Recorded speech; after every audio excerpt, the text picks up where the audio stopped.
Hi, and welcome to episode 86 of the Bearded Banter podcast, the gaming podcast where snow, am I right? Every day is so far away from God. Please, you know what? Just go for it. Talk about how mad all of you are about the snow. It's the year of our Lord 2020. It was supposed to be a good fucking... It was supposed to be a good year. It is April 17th and it is snowing. Why? 2020 Go is away. fucking day. 2020 can go fuck itself. I just want to make a snowman and then knock it over. And then knock over a small child's snow. And then knock over my life. I just want to die.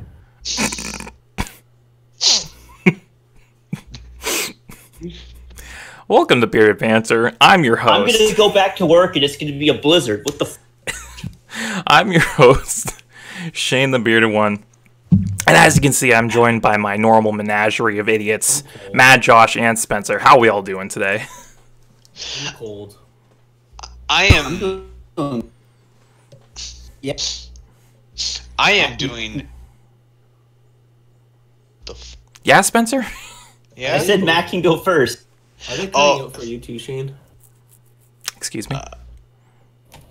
Yeah, I said, are they cutting out? Well, Spencer is, Matt isn't. Spencer always cuts out. I was just stuttering because I was like, Spencer was like... Okay. Yeah. I was turned away from my microphone. Yeah, because Spencer keeps talking, and it's like... Okay, so, it is going good for me. I woke up at 11, surprisingly refreshed, so I don't know if... So, honestly, I don't know if I'm actually awake or just completely manic. So, we'll find out on the podcast. Yeah, it's the COVID. I have been stuck in my house for, like, fucking a month. And I want to get out of here. Matt's officially going stir crazy. I want to get the fuck out of here. And, and school ends for me today, technically. Like, this is when my last paper is due, so after this, I got nothing to do, and I'm stuck in this goddamn house. So I just want to leave. I just want to go out somewhere. How ironic that it's blizzarding. How ironic. This is the one time I'm like, it's snowing? Who cares? Just get me out of here. How are the rest of you doing? I'm cold. Well, I'm glad you've asked. Hello. Well, Josh My name is Spencer, a.k.a. Beery Burton with 2 E's. 2 E's. I'm going to move my heater closer.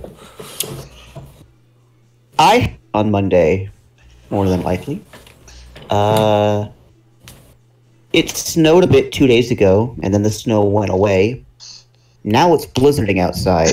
So if you ask me, I'm halfway between death, wanting to die, actually, and maybe having another sip of ginger ale. Okay, but, like, in all reality, I'm doing good, but I got laid off, so, you know. Oof. Oh. Well, I got put on furlough, so, like, my position is secure, but, yeah, I basically got laid off. Oh, COVID. Yeah. Well, duh. Yeah. Well, because nobody's going to except Best at Costco, Buy. Your local Costco. Okay. Why are you so close to your mic? I mean, so Because Best Buy is still open and stuff, but yeah, I got laid off. Basically. Yeah, no one's going to Best it's Buy. open in the weirdest fucking way possible, where you have to go to the front door, tell them what you want, they go and grab it for you, and then you pay. Oh no, we're not doing that anymore. Oh, you're not? What is that? You just have to reserve the item. Oh, yeah, so they've always had in-store reserves, so... Yeah, so you keep that social distancing, boy. Yeah, you reserve the item, you go to the store, you pay for it, and then you pick it up. Listen, I'm gonna have 8.5-hour shifts of me just hearing this over and over again. Are you ready? Because you're not gonna go to Costco, so here's the real true Costco experience. You're gonna have a man speak up in the lineup and go, "Hi. So just letting you know, have your membership cards ready. It keeps the line moving smoothly and efficiently. It allows everybody to get inside. Once you're through those double doors, you'll see a whiteboard that has the top 10 items. It'll tell you what's in stock and what's out of stock. Spoiler alert, toilet paper is always out of stock. Water is occasionally out of stock. Well, actually, my dad went there the other day and got toilet paper just fine, so... Well, good for your dad. It's because we've limited people even more now. Only 2 people per membership card are allowed in the store. Also, if you're there for the pharmacy or the tire center, you can just walk in. Also, if you're a member of an essential service, now you can also just walk in. Any questions? Video games. Repeat that. Repeat that. Like every 10 to 15 minutes. And I'm there for 8.5 hours. I love my job. I love video games more than my job. Yeah, we're here my to talk job about allows me to play video games and buy video games. So speaking of video games, symbiotic. Video games. Yes, video games. Which is why we're here on this lovely podcast. So, Video games are cool. So welcome to what is sure to be an interesting banter with all of these fucking kooky dukes involved. If you're not familiar with our format, we start off with some general... fucking call me a kooky duke? We start off with some general discussion, talk about what we've been playing recently, and then we end that off with a discussion question of the week before we go right into the news. And spoilers, there's like no news. There's like maybe 5 things to talk about, so... COVID. Depending on... games. Yeah, one of it's sad news. Yeah. Is it? Yeah. Oh, yeah, I didn't have that in the thing. I completely forgot about news? that. I guess I'll go look for that while we start. Oh, yes, it is sad news. Yeah, I completely forgot about that. It is sad news. All right, I got it. All right, so now we have 7 pieces of news. And, so we're just going to get started with our general discussion. Who wants to start first? Who has the least amount of things to talk about? Oh, that is me, 100%. Okay, Matt, you go for it. What have you been playing lately? Almost nothing. I say almost because what I did do, the only thing I did do was I beat Metroid Zero Mission at 100% on hard in 97 minutes, so an hour and a half. See, speedrun. Which means I got the best ending possible for the game. So that's the major thing I've been trying to do for a very long time, actually. And I finally was able to do it because I'm actually good at the game now. And it's much more difficult than you think. It's actually because it's on hard. What they do is they just make every enemy take like 5 times as many hits, and they lower your amount of missiles by So instead of every missile pack giving you 5 missiles, they give you 2. So you have no missiles, barely any missiles. Every enemy takes 5 more hits, and bosses take 10,000 times longer to fight. And yet you still somehow beat it in 97 minutes. I still somehow beat it in 97 minutes. I had this, and 100% too, which means I had to find every item, every pack, every energy pack, which means that I had to do some really dumb shine sparking, including getting 1 energy pack, which I swear to fuck, what you have to do is you have to shine spark on the other side of the map and keep shine sparking onto ledges, keep shine sparking onto ledges so that way you don't lose your charge, and then shine spark in one specific area so you charge into a wall, break through the wall with speed boost tiles, and then you start flying across the map, going through another wall, and then getting the energy pack, and then you have to do the same thing again to get back onto the main stage. Yes. Which is dumb as hell, because that basically means you have to have precise timing on Game Boy Advance controls, which are ass. Which is so it's a bitch, and that was absolutely the fucking thing that I was worried that I wasn't going to be able to get, because I was I like every time I got this, it's wasted like an hour of my life. So thankfully, instead it only wasted 30 minutes of my life. So it was the thing that I wasted most of my time on. So in any case, I'm good. So, but in any case, that's all I really did. Outside of that, I haven't been playing shit. So Zero Mission, good game. very good game. If you haven't played it, check it out. All right, let's move over to Josh. What have you been playing lately, Josh? I've actually been playing a bit of stuff for once. Oh, So I've been playing Dark Souls 3. Oh, I'm back to Beating DS. every single boss except for Dark Ear, Madeir, Slave Knight Gale, and the PvP boss. But I'm just waiting to do that with my friend because we've been getting through it together. And then after that, we went to Monster Hunter. Yeah, you have been playing a lot of Monster Hunter lately. I have officially hit 100+ hours on Monster Hunter. I've been having a lot of fun with that. I'm deciding. As Geralt of Rivia, of all things. As Geralt of Rivia, yeah. So I found out that Capcom is absolutely amazing, and they had a co-op with the developers for Witcher. I think.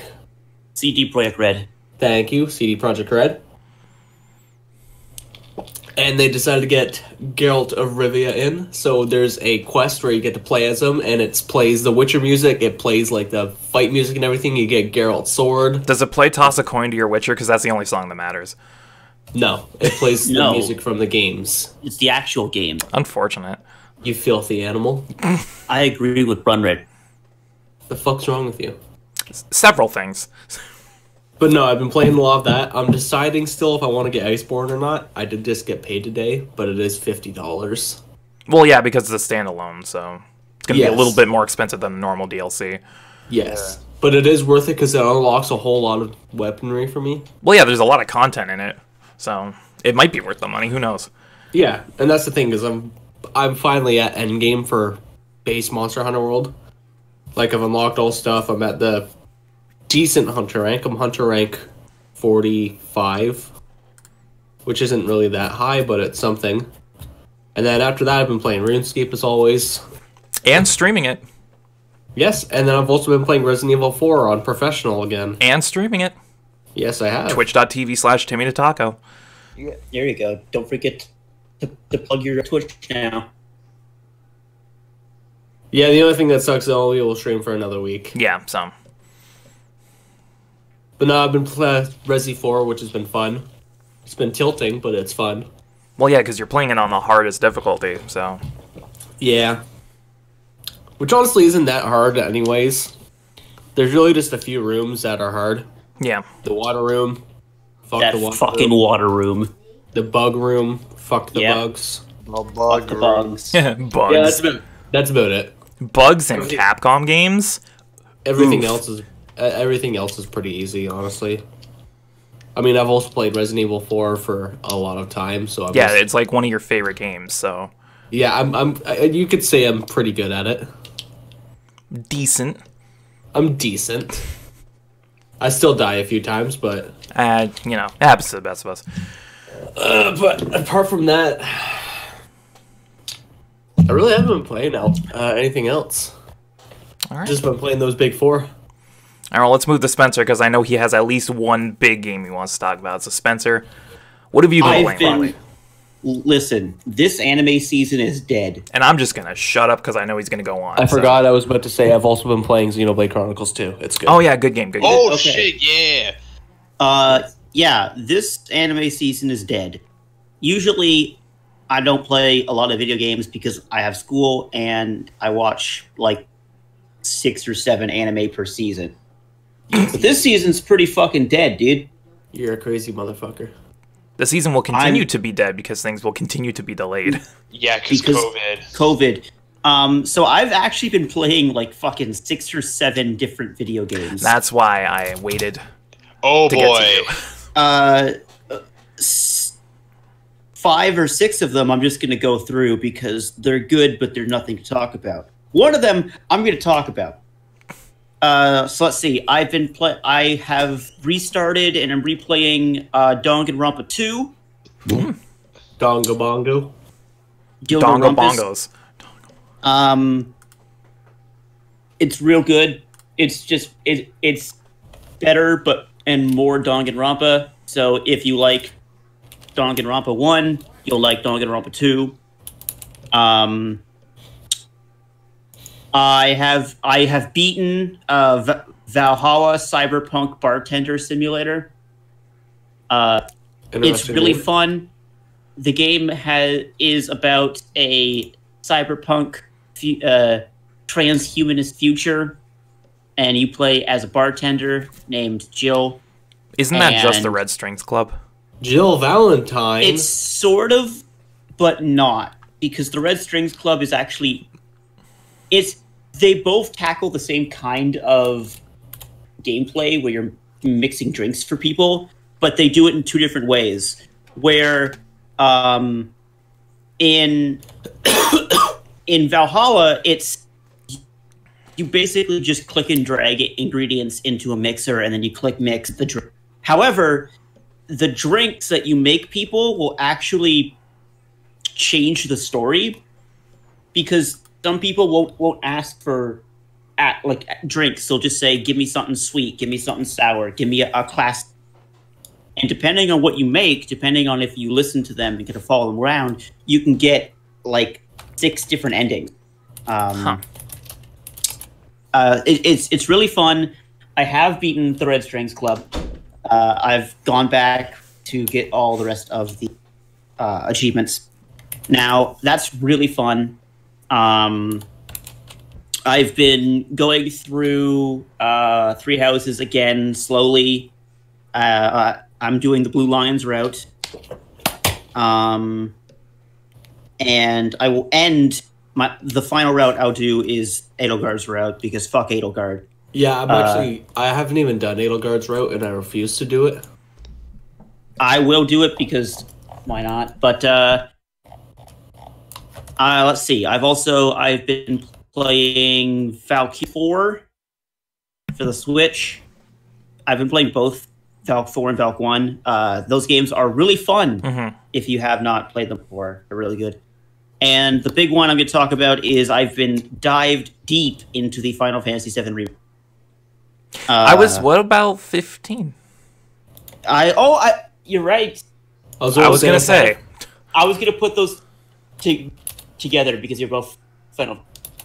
So yeah, I beat 15 and all the DLC. You beat the Royal Edition. Yeah. Basically.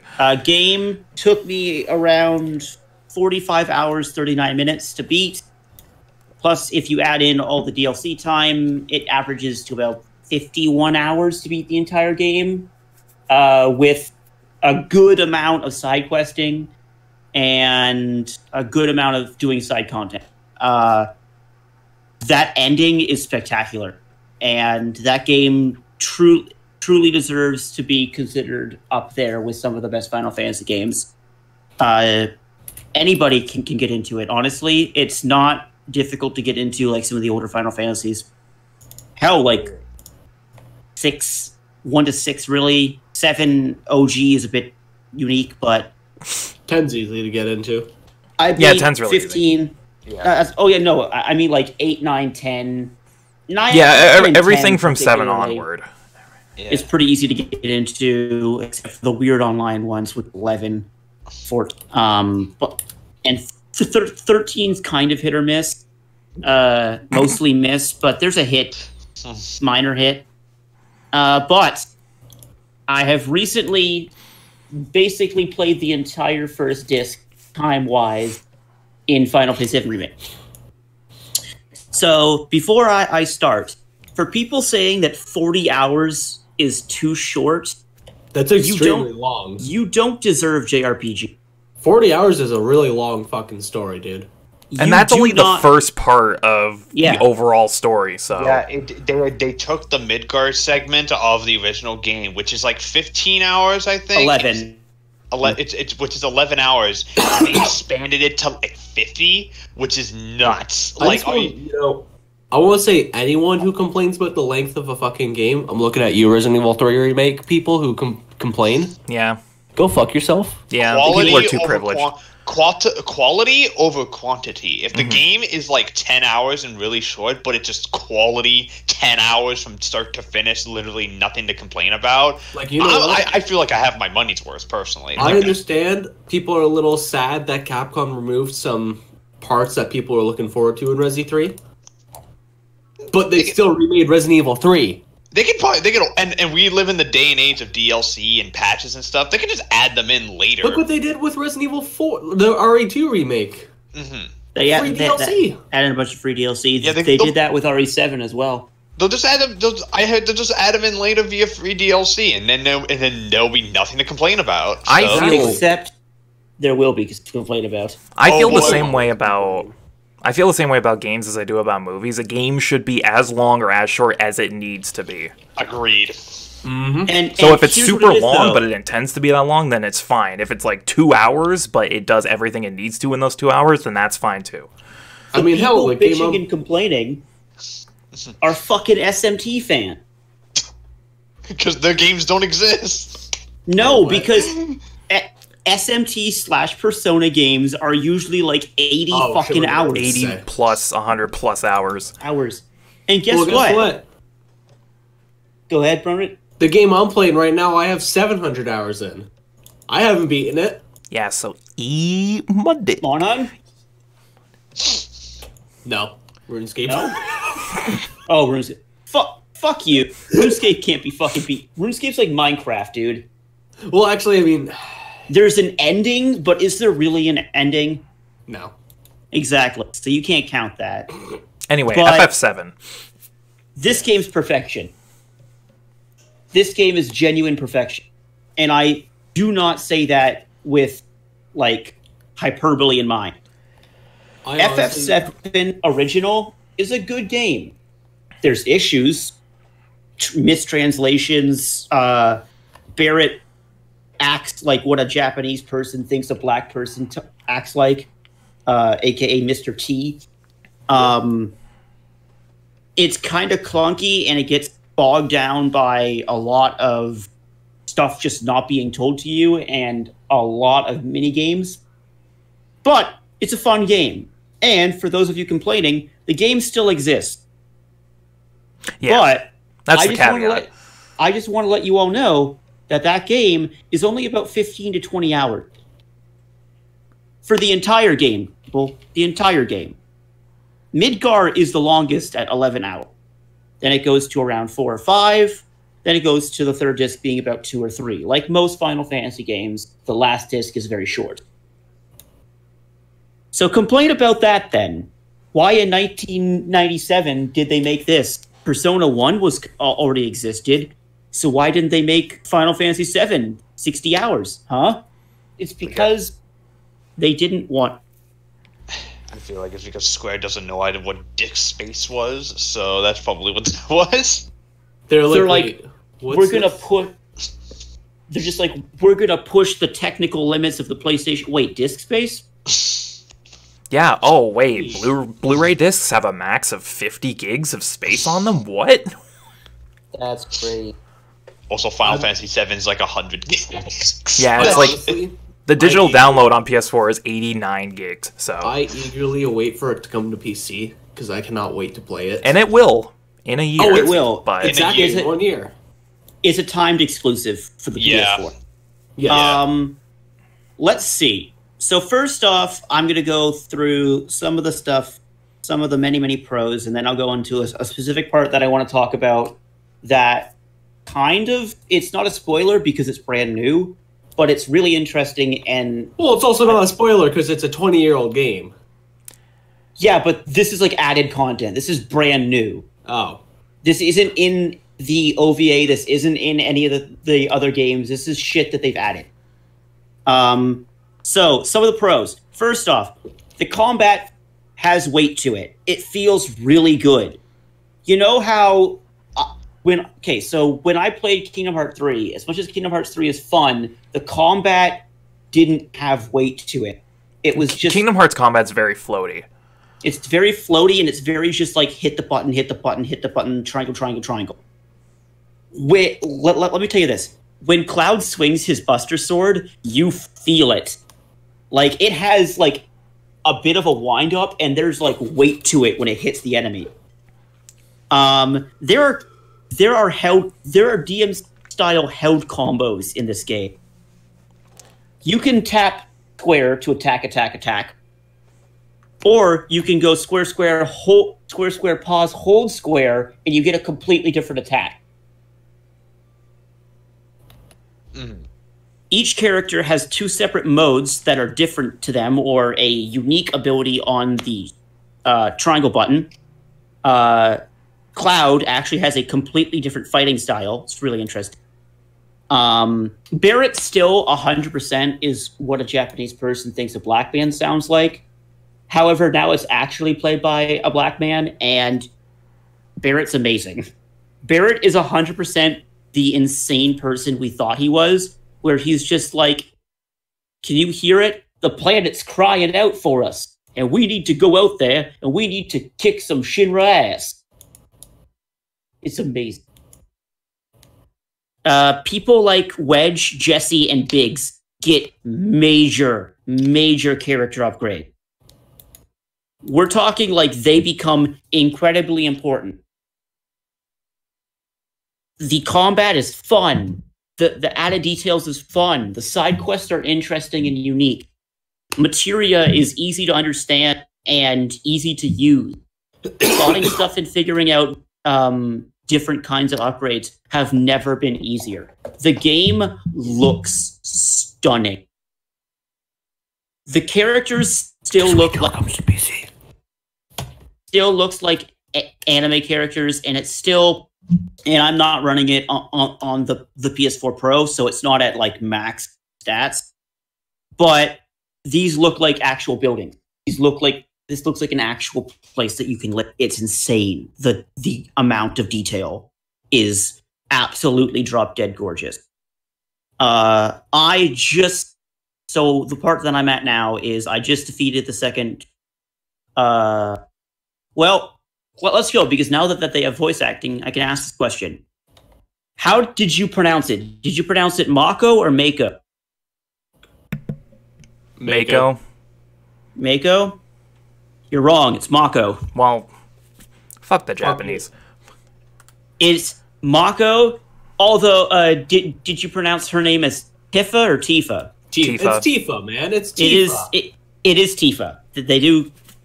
Voice acting now basically means that, you know, we can't really name our characters anymore, which makes sense because, as I'm going to steal a Funhouse joke here because it was actually pretty accurate, is that once they started adding voice acting, it's kind of awkward when it's like, we need to go save the world, ass pounder. So thank you, Adam Kovic, for that joke. But the thing that I want to talk about particularly, aside from everything, because you know it's good, they got Cloud's personality 100% accurate. Cloud's a dork. Cloud Strife is a fucking dork. Cloud Strife is the man who thinks he's cool, and he tries so hard to act cool that he fails miserably at everything that he's trying to do.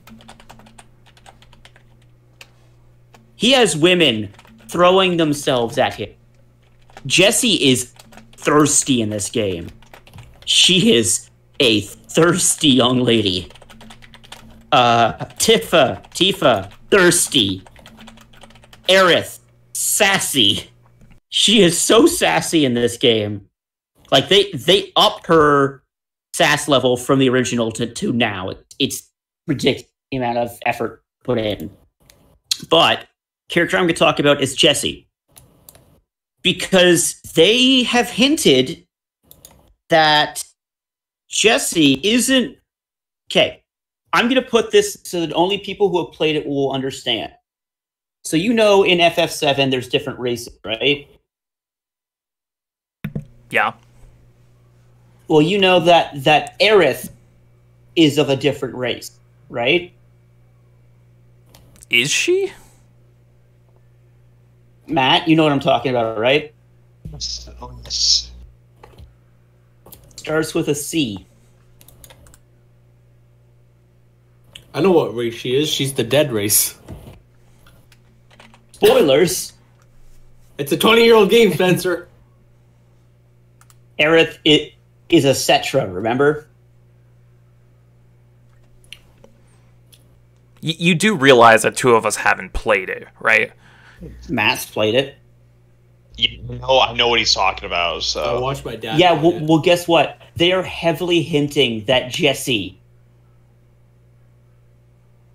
is a Cetra. oh, okay. Like, that blew my mind. Because, they've actually shown what the Cetras look like, or what the dead Cetras look like, and how they can only be seen and they can only go after people who are of Cetra race. Well, yeah, so some stuff happens, but they're heavily hinting that Jessie is a Cetra, and she just doesn't know it. So, oh boy, it's so good, and I can just gush. The music is outstanding. Like, Does that mean I've been a psychic all this time and I never knew it? yes. Does that mean I'm Danny Phantom? Mm-hmm. You gotta catch them all. I've always wanted to be Danny Phantom. I've always get 'em wanted to all. be Knuckles the Echidna, but specifically the Sonic Boom Knuckle. Yes, the one that skipped leg day. Yeah. But, yeah, and they've added a bunch of shit, and it's just genuinely really, really good and extremely fun. And if you get the chance when it comes out, definitely pick it up. But yeah, that's all the video games All right. I guess I'll move on Shane! to what... Stop. Shane. Get out of my ears. I swear to God, I will mute all of you. Except Matt. He's being quiet and polite. I'm respectful, man. Thank you. Yeah. You're not screaming in my ears like some people. Tell us about your video games. Okay, well, I've been playing a lot, but I'll get through it pretty quickly. One thing I picked up again recently was Hotline Miami, because Devolver finally released it for the first time on Xbox, so I picked it up on there. Just playing through the first game again. It's fun. It's always a game that I enjoy coming back to. It's still my favorite Devolver game. I don't know if Spencer agrees with me there. It was the first one I played. I'll have to come back after Ape Out, but Hotline's genuinely one of the best games Devolver published. Yeah, it's still easily my favorite Devolver game. It's such an enjoyable experience. Fast, frantic, intense, challenging, gory, neon-soaked. The soundtrack is amazing. I love that game. So I've been playing a little bit of that lately. And the rest of the games that I've been playing are all Metroidvanias, because I've been on a kick lately. We played a couple on stream. The two that I played on stream were Symphony of the Night and Bloodstained, both of which I enjoy very much. Symphony of the Night, in particular, it's been a while since I played that game, and it astounds me how much it really holds up. Like, there are games from that era that have aged horribly, and Symphony of the Night is not one of them. It is still incredibly fun to play to this day, and everything feels really refined and polished. And obviously it was one of the, like, driving forces behind forming the Metroidvania genre, so there's a lot of historical relevance to that game, too. And it's just a lot of fun to play, exploring the castle as Alucard, kicking the shit out of demons and ghouls and creepy crawly skellies. It's It always also fun. features the better Belmont. Yes, the good Belmont. The boy, Richter. If you input his name at the name select screen, you actually get to play the whole game as him. So that's a cool secret. I also play Bloodstained, kind of like as a compare and contrast for between that and Symphony of the Night. Well, yeah, because they're both done by... They're both done by Iga, yeah. They're both Igavanias. And it's an interesting evolution of the genre, because it feels very familiar, but But at the same time, there are things about it that make it feel distinct compared to other games. Obviously, you have your gothic castle that you explore through, and there's different areas and power-ups that you get to progress through, and all that stuff. But there's a lot more, like, hub elements, because you have this little house that's like your main base that you can go back to, and you can talk to different people, and they can give you upgrades, and they can sell you items, and you can craft stuff and things like that.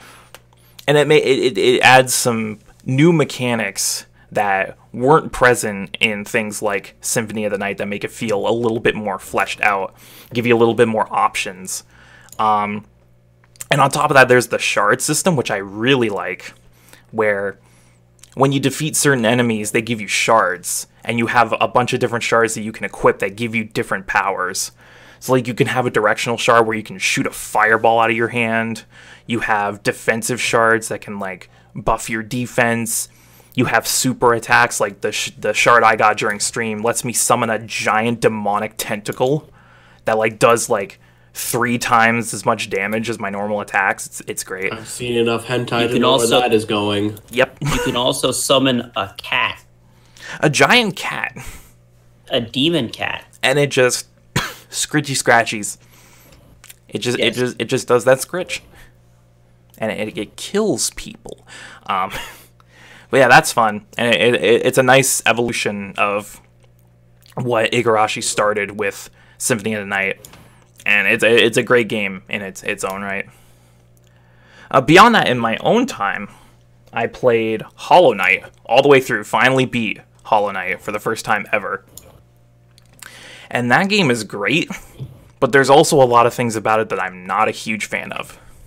Hollow Knight, in terms of gameplay, visual presentation, difficulty, world design, it's all great. Like, the gameplay and the combat in particular are very well refined and polished, very fast, very challenging. It's a great game to play because it feels good to play.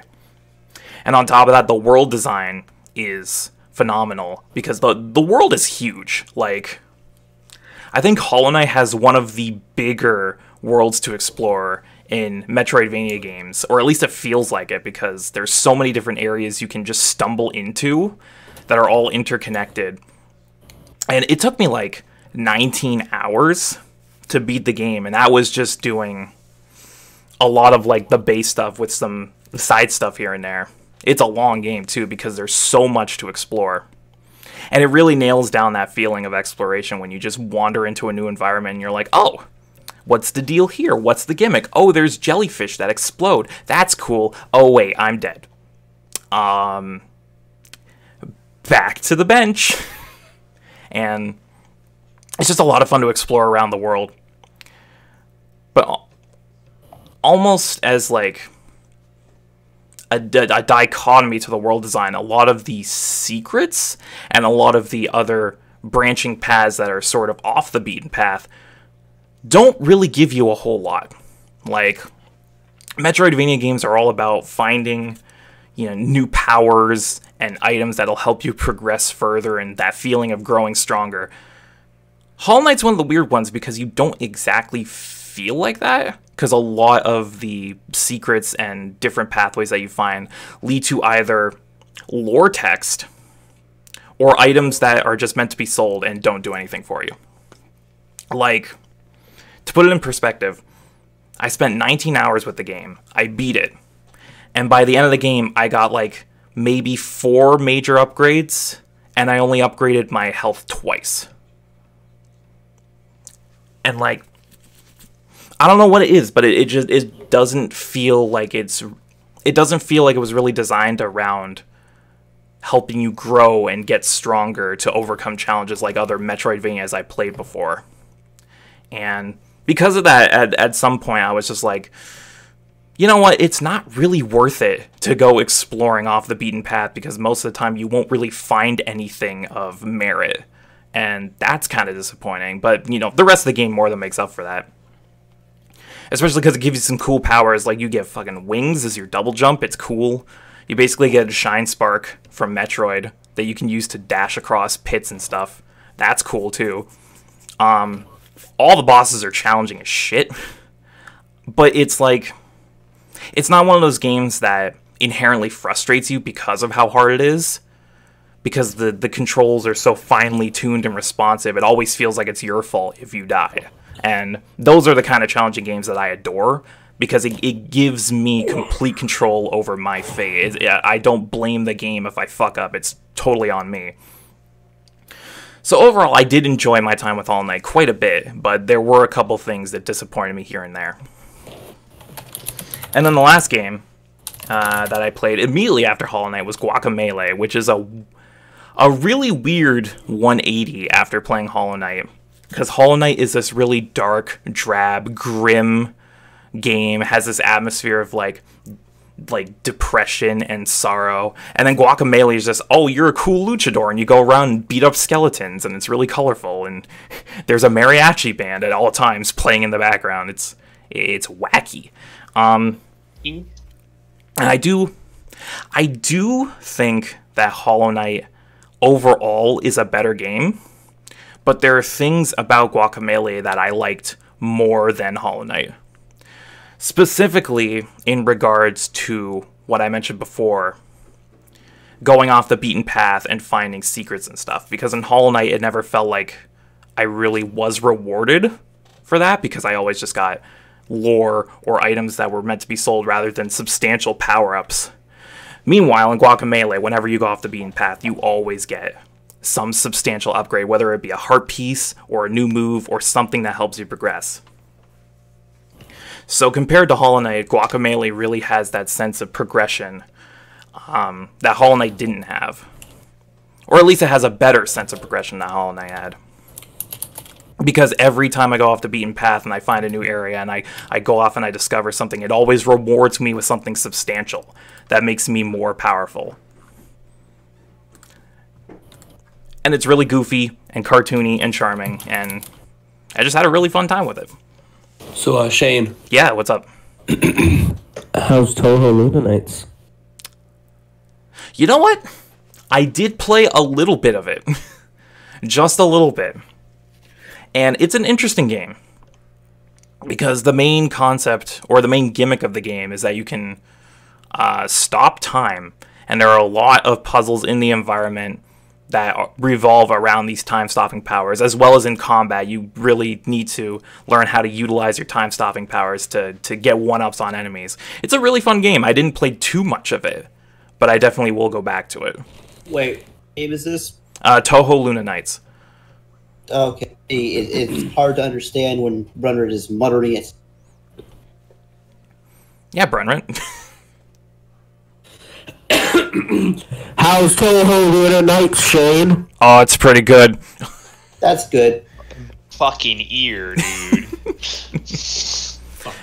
And with that said, that's all I have to talk about for general discussion. Which means we can go right into our discussion question of the week. Which, if you're not familiar with our format, at the end of general discussion, I pose a question to the group, something related to gaming, and we briefly discuss it before we get into the news. This week's question I came up with because I was thinking of Hotline Miami and how it just came to Xbox, and I decided to re-buy it so I could play it on that console. Which made me think, and I'm interested to see what you guys are going to say, but which game have you bought the most times? Whether it be re-releases, ports, remakes, etc. What game have you re-bought the most? Resident Evil 4. Well, let's start with Josh then. Why Resident Evil 4? How many times have you re-bought Resident Evil 4, Josh? 4? Yeah, 4 times. That's respectable. on what consoles? Xbox 360, Xbox One, PC, and GameCube.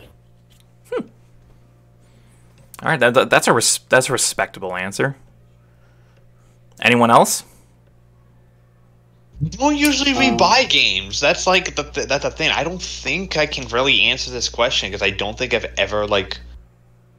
I bought in GTA 5 4 times. Wait, 4 times?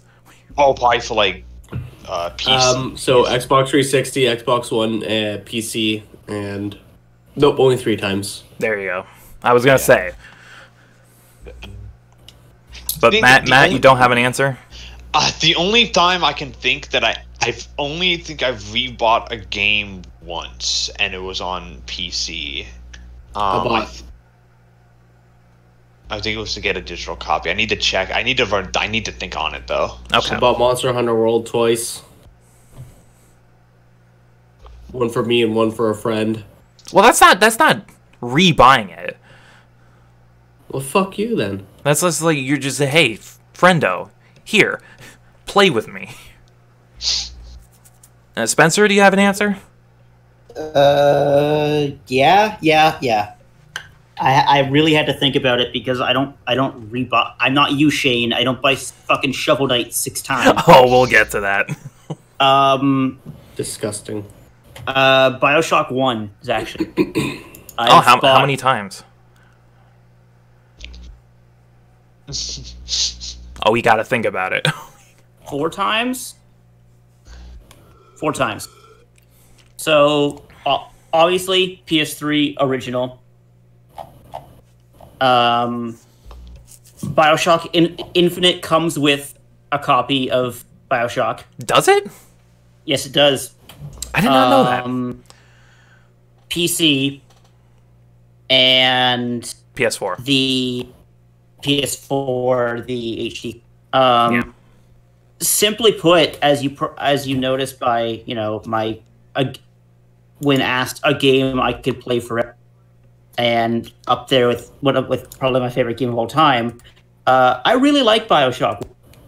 BioShock 2 I can give right, and I really like Infinite, but BioShock 1 is a game that I can easily beat and then beat again, and then beat again and restart. And the definitive edition, I will tell people, is the BioShock collection on PS4. Yeah. Because not only does everything look gorgeous, it's on the PS4, but it's really, really well made. I guess, second would be Final Fantasy IX, which I bought 3 times. 3 times. PS1. Yes. PS1, Switch, PC. Huh. I really like Final Fantasy IX. It's my favorite Final Fantasy. And I've just been in a Final Fantasy, so... There you go. All right. Matt, do you have an answer, or... I think the only time... I can only ever have rebought... I think I've rebought a game, like, a couple of times just to, like... get it on PC, because I may have lost the original copy or whatever for whatever reason. I remember I lost my original copy of Mass Effect a while back, so I rebought it about a year ago on PC, digitally, and I rebought Civ 5 on PC because I had the physical copy of that, lost it, bought it on PC. I don't usually rebuy games, though. If I have it, I usually keep the version I have, because I personally think I would rather spend that money on a new game than a game that I have already played. So that's a respectable opinion. So the only time I ever think I would that's why I usually like to wait until all the DLC for a game is out before I buy it. And then it'll probably be re-released with all of it packed in, right? As the Game of the Year edition. It is another $80, but I just buy the $80 version because it's more content for my money. Mm-hmm. So.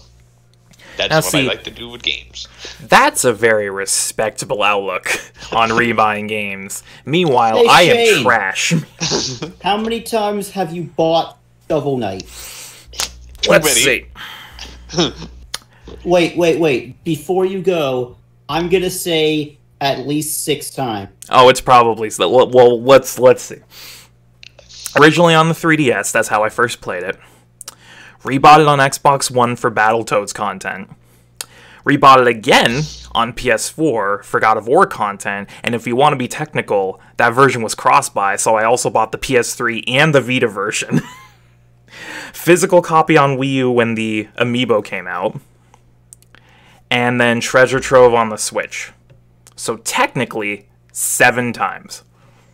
You have bought the same game 7 times. Mm-hmm. Hey, at least we can say You support Yacht Club. I support Yacht Club in all of their endeavors, seeing as how I bought their game 7 times. And just so we're clear, I will probably eventually get the physical version of Treasure Trove on the Switch too, which will make that the 8th. It's gonna happen. It's not if, it's when. Yeah, I was gonna say don't lie to yourself. Yeah, no. Don't be like me, ladies and gentlemen. Don't be me. Be Matt. Yeah, be Matt. Be sensible. Yes. And with that said, don't be me. I'm not a great role model. So we'll be him in that regard, because that's respectable. Yeah. No other regard though. Yeah. Just that one. Just that one. Yeah, just that one. And with that said, we can wrap up general discussion, which means we can go right into the news. Let me just readjust my mic real quick. So like I said before, we don't have a whole lot of news to cover. With the inclusion of the story that Josh shared with us that I had forgotten about, we now have 7 pieces of news, and none of them are super big. But we're going to see what we can get through. And it's not going to take very long. But let's start with the most obvious one. Gamescom, usually that big game conference that happens in August in Germany, canceled. Coronavirus. Who would have seen this coming? Who would have thought? So I'm not even gonna read the article. It's basically that the company that produced the event, that organizes the event, said that they're looking into a digital version of Gamescom, much like the other companies are doing for E3 this year. They're probably going to be holding some kind of digital event instead. Same time in August, so we'll find out more about that in the future. But yeah, Gamescom's canned. And that was one of like the last big events that hadn't been canceled up to that point. And I'm surprised it took them this long to do so. It was the last bastion of hope. Mm-hmm. I was surprised it took them this long to can it, especially with how things have been progressing. But it finally got canned, so expect some sort of digital Gamescom in August. Moving on, let's move into a more positive story. So Sony makes PlayStation, right? They said, hey, we see all you guys staying at home, social distancing. You probably need some games to play. Well, how about we just give you some free games to play in these trying times? So Sony has started what they have named the Play at Home initiative. So let's read. Sony Interactive Entertainment has announced the Play at Home initiative as a thank you to all who are doing their part to lessen the impact during the coronavirus pandemic. As part of Play at Home, Sony is offering all PlayStation users Uncharted: The Nathan Drake Collection and Journey for free. Both games will be free to download and keep from April 15th through May 5th. The second part of the initiative is the creation of a fund worth $10 million to support Sony's independent development partners. More information about that fund will be shared soon. So yeah, Sony's giving away games in these trying times to incentivize people to stay at home, which I think is a great move. I think more companies should be doing stuff like this, and I think more companies have actually been giving away more games for free. What does everyone else think of this? Because I think it's pretty great. That's cool. Hey, you get 3 really good games for free, and you get Journey. Yeah, it's not like it's two games. One of them's a collection. Time out. Journey is a good game. I want to make that Journey clear. is a great game. I did not mean to imply that Journey was a bad game. You get 3 really great Uncharted games, and then you get Journey. You get this fucking piece of stupid story-based game. That game company, artsy fartsy indie bullshit. Oh, look at me. You don't have voice acting. You need to just go on an adventure with somebody. You don't have AAA motion cap? Ugh. You don't have not Nathan Fillion? Ugh. Gross. The fuck are you guys talking about? Uncharted. Talk about Uncharted. Uncharted, yes. Try to wake up. You fucking PS4 weirdos. What? you do realize it was on the PS3, right? You PS3 weirdos. And you do realize that there's also a chance that it is coming to PC soon, right? You PC weirdos. That's you. I'm going to dum-dum. kill. He is going to commit. Going to acts. commit Sudoku. I only play the Virtual Boy. Mm-hmm, yeah. I only play the Neo Geo. Matt, what do you think about this? Yeah. I like the decision. That is all I have to say. Okay, in all seriousness, Matt doesn't have an opinion. I like the decision. I like it. That's the That's the extent. That's the opinion. I respect it. I do respect that. I think it's a good initiative. It's the same thing I like what Steam's doing right now. Is just constant sales right now. Yeah. And also, they have like weekly deals where they just give away a bunch of games to keep. Yeah, Devolver Games 90% off. I took part of that sale. Like you can get the Hotline Miami collection for $8. $8. Which, like, okay, so $8. let's talk about, aside from real good sales, Devolver. Yesterday when I was buying Ape Out, they're doing like a stupid live stream, and I mean stupid in the literal sense because Devolver is a dumb company and they own up to. They are one of the last truly great publishers out there, which makes sense considering they don't have a lot of people. They're not a big company. No, they're very small. I think last time I checked, they were at 22 employees, including one person that's made up. Yeah. Shout out to Fork Parker. He makes all their money. But they had a Roomba with a controller on it, and the Roomba was spinning, and they had two cats playing a video game. I like squatting at the control, and it was just being live streamed on Steam. That sounds like the kind of live stream I would tune into. But that's like Twitch their... plays Pokemon level shit. Well, okay. Did you not watch the pre-show that Devolver ran for E3? Oh, yeah, of course. That was 24 hours of them just taking the piss.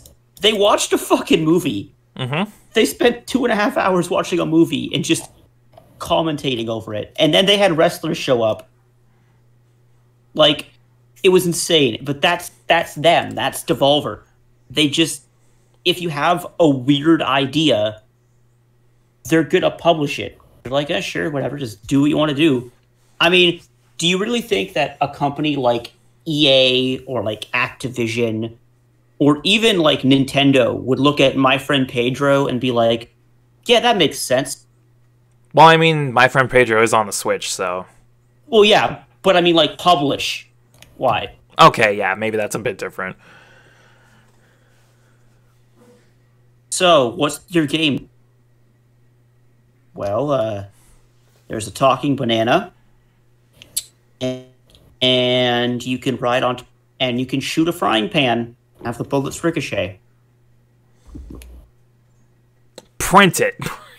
Sold. It's gonna make millions. It's gonna be the best goddamn game ever released. Yeah, I did want to mention that broadcast because that was amazing, and I stood there for like 20 minutes after I bought the game, just glued to the screen. I do like, Spencer, how you bring that up, even though it is completely irrelevant to what we're talking about. Yes, but I just want to. But you know what? I respect. I respect you for bringing it up.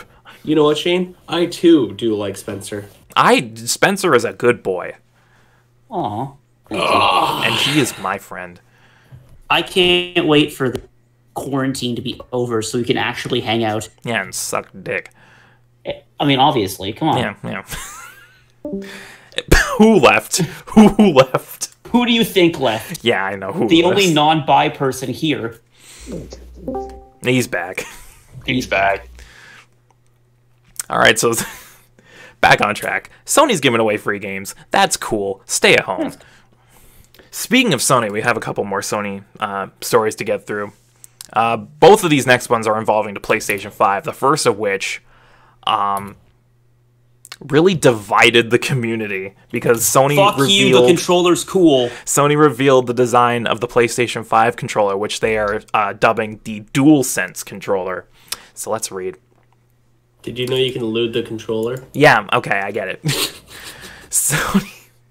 Sony has unveiled the PlayStation 5's controller, which is known as the DualSense.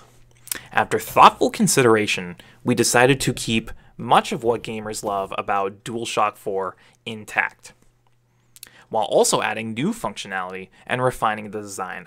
Hideaki Nishino, Senior Vice President of Platform Planning and Management, wrote on the PlayStation blog. Joining the previously announced haptic feedback and adaptive triggers is the Create button. It's just the Share button. It's just the same thing. This new addition replaces the Share button found on the DualShock 4 and offers new ways for players to create epic gameplay content to share with the world, or just to enjoy for themselves. More information about Create will be shared closer to launch. The DualSense also introduces a built-in microphone for quickly chatting with friends, USB-C charging capabilities, a newly positioned light bar, and a two-tone design. So yeah, the pictures are on screen. I'm sure all of you have seen the controller. Go at it. What do you think of this? The controller's cool, okay? It's really cool looking. It's a radical looking controller. I'm sorry, fucking Xbox fans that are ragging on this, that we can't, give you the same. You know what happens? My thoughts about the controller and podcast. You know what happens? I got you covered, Josh. Fuck. Never mind. I may not have you covered. Oh no. Oh, the controller is cool looking. It's like sleek and it's white, and it's like the exact opposite of a typical DualShock controller, where it's like black and kind of clunky and has like a bit like slightly rounded edges. This is like all like super rounded, and it's a different color, and the buttons and the D-pad look nice, and they're evenly almost spread like out. it looks almost like the Xbox One controller. Yeah, it really does just look like an Xbox controller. Except they took the Joy-Con, or they took the control sticks and fucked them up. Fuck, you mean made them better? No, they fucked them up. The Xbox One controller is the greatest controller in the universe. It is not. Stop fucking sucking Microsoft's dick. You are wrong. You have never been more wrong in your life. I don't disagree. The best controller ever made is the GameCube controller. No, it's the Xbox One controller. No, it's not. The Xbox One controller controller looks like a fucking Mad Catz controller from 2005. It's garbage. Spencer likes his toys, so that's why he likes the GameCube controller a lot. Exactly. So, I like a controller that I can grab with. Yes, I am a child, and by God, if I don't get my toy now, I'm going to be upset. The next thing he's going to be saying is he likes a fucking Nintendo 64 controller. He does. No, I know for sure. Wait, I don't. No, I've never. The spaceship. I have never liked the spaceship. I like the GameCube controller. I like the PS3, PS4 controller. You mean every single PlayStation controller? Because the PS1, PS2, PS3, and PS4 are almost exactly the same? Yeah, because if it's not broke, why would you fix it? Except it is broke. It's not broke. How is it broke? Because the Xbox One controller. No. I'm just letting this happen. It's broke. Fuck it. I'm sorry that we don't have to have gimmicks and bullshit attached to the back of our controllers to actually make them function properly. Excuse me? Did the PS4 have this weird thing called a touchpad on the back? Huh. I wonder if that's a weird gimmick or not. The PS4 doesn't have a touchpad on the back. What the fuck are you talking about? Actually, the back of the controller is touch sensitive. Get fucked. No, it's not. And part of it is. You're thinking of the Vita. No. The PS4 is not touch sensitive. I will grab my controller right now. Also, just to counterclaim here, Sony not needing weird peripherals to attach to the back of the controller to make them functional. What was that back button attachment that just came out, Spencer? Once And what are they again, talking about? strapped to the And back I just of the want to ask, controller. what are you talking about peripherals on the one controller to make it better? The one controller has no peripherals. The controller Yes, itself it is perfect. yes, it does. No, it doesn't. What the hell? What are you doing? Okay, what peripheral? Name There are them. those fucking elite controllers. Yeah, but those are separate controllers. Those are separate. That's not a peripheral. That's another controller. They're still. It's Spencer, basically the you're same losing thing. this battle here, buddy. I'm not losing this battle. You are Spencer just never salty. liked Xbox because he sucks at Halo, so that's why. So First off, how can I suck at something I've never played, Matthew? I thought you played Halo. I played you. You suck dick. Yeah, because I don't fucking own it. Because I've never played it before. Oh, I'm losing. No brain wonder. here. It's crazy, Spencer, that you're bad at this game, that you've only played twice. Why aren't you good? I love everything that's happening right now, and I am not stopping it. Like, Listen, that's just like admit playing defeat. Rock Band once and being like, why aren't you on expert? Just Fuck, I admit Should have defeat. kept this for the end. I really should have. Because now we The have Xbox like One we have controller 4 is- more news stories. The I'm Xbox just One loving it. controller is the best controller. My personal loving favorite is the this game. Xbox One controller. So Yeah, that's fine. That's completely understandable. I mean, don't get me wrong, they are nice controllers. They're not my favorite. They're not even in the top 3. But they're good controllers. the reason they're relevant Um, here is because the design of this DualSense does remind me of the Xbox One controller, but more so in its shape. Yeah, To me, it It's more doesn't. rounded To me, and brought in- down compared to like the DualShock 4, which was basically looks- the PS3 controller but chunkier. It looks just like they slimmed a DualShock. That's all it looks like. It That- does not. The half and half colors are weird though. I still don't know how to feel about that. I It mean, just the- makes it look weird. but like that's the one I normal posted. though. The half and half colors are normal if you get anything aside from a black controller. I have a gray camo one that's half and half. Like, that's not new. I have an Xbox controller that's all black. Yeah, the standard Yeah. controllers are one solid color, Spencer. It's sleek and slim and looks nice. And it fits my hand like a glove. Congratulations. You Fits wanna my hand go- like a glove, a mitten. You're A fucking glove fits mine like a glove. Your face fits my fist like a glove when I punch you. Shut the fuck up. Do it. Get that $800 fine. Break social distancing. Social distancing. I just love tap the mic, just so you know. Understandable. Here. Also the buttons. I'm not gonna say What? they look bad, but they look Why are like they the just PSP weighted? buttons. They look like Yeah, the why are they all PS1. whited out, man? Yeah, I don't What do you- understand why they took the color out of the symbols. That's... What the fuck are you talking about? That's... None of you have come close to a PlayStation in years, have you? You do realize that the PS4 controller still has the colored symbols on the face buttons, right? I'm fully aware, but like, You do realize Shane also owns a PS4? Yeah, when's the last time Shane's played his PS4? the other day actually I picked it up. Oh, really? What'd you play? P5. Oh, okay. That makes... Yesterday Um, we played P5. Dude, that was a part of that stream. But like, you are seriously nitpicking this controller. It's cool looking. It's fine. It looks nothing like an Xbox controller, and people are just making mountains out of molehills with this controller. Like, it's fine. It's a nice, sleek looking controller, and people are gonna buy it fucking regardless. We haven't heard much from Matt. Matt, how do you feel about this controller?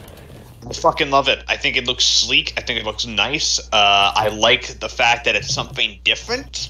The one thing that bothers me, and it's such a nitpick that it literally does not matter at all, and it will never matter. Is it the home But button? No, it's not the home button. The home button's fine. I like the home button. The X, circle, square, and triangle buttons aren't color coded. And that's the only thing that bothers me. There is Which is- literally It's again, it's such a nitpick. It literally does not matter. But once someone pointed it out, I'm like, yeah, wait a minute, what the fuck? Like, that's a defining feature of PlayStation controllers, and they took it out. I don't know why. It's literally not a problem. It really isn't, but it's what makes PlayStation PlayStation. It's literally not a problem, and I doubt. And if I actually pick up the controller, I know what the buttons are. I'm not gonna give a shit. Wait, where's the X button? It's not blue no more. I'm a the triangle, no green. That could be the X button for all I know. But no, it's not the X button. It's apparently the cross button. It's a cross button. Because in Japan, they apparently don't know what the letter X. Well, that's because they don't have the cross there. Is like fucking the X button the X is basically their version of a fucking slash. So, but because that's what the sword make when it go hit. Yeah, when it goes shink. All right, but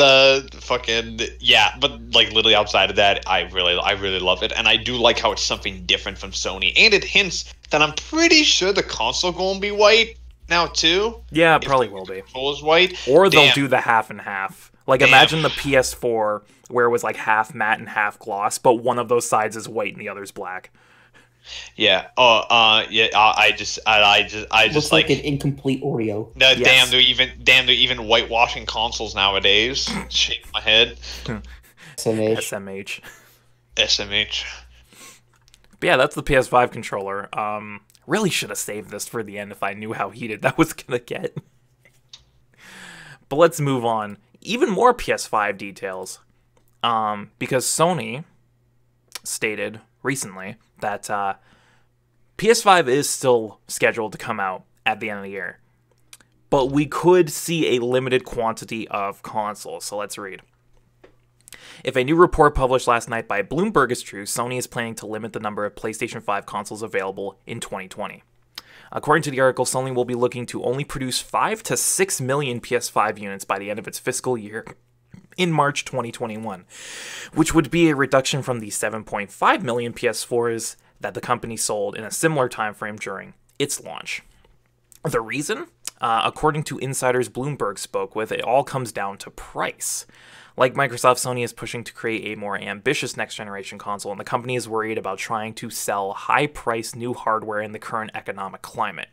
As well, with everything going on in the world right now, it's possible that Sony and potentially Microsoft are looking at higher prices on the components they need than originally expected. The article continues on that, at least for now, Sony may be looking to put more emphasis behind pushing the PS4 and the Pro as alternatives to jumping in right away to a more expensive PlayStation 5. That switch in focus might also be a side effect of Sony's reduced ability to promote its next-generation console, as PR teams are unable to travel and major events like E3 have been canceled. So what does this mean? Anyone have any thoughts on this? What did I miss? I was gone. Sony's going to probably be limiting how many PS5s are sold at launch because, world's fucked. Oh, no, they strictly said it wasn't due to COVID. You realize that, right? Yes. They literally said it wasn't due to COVID. No, Brunrit, we know that. Oh.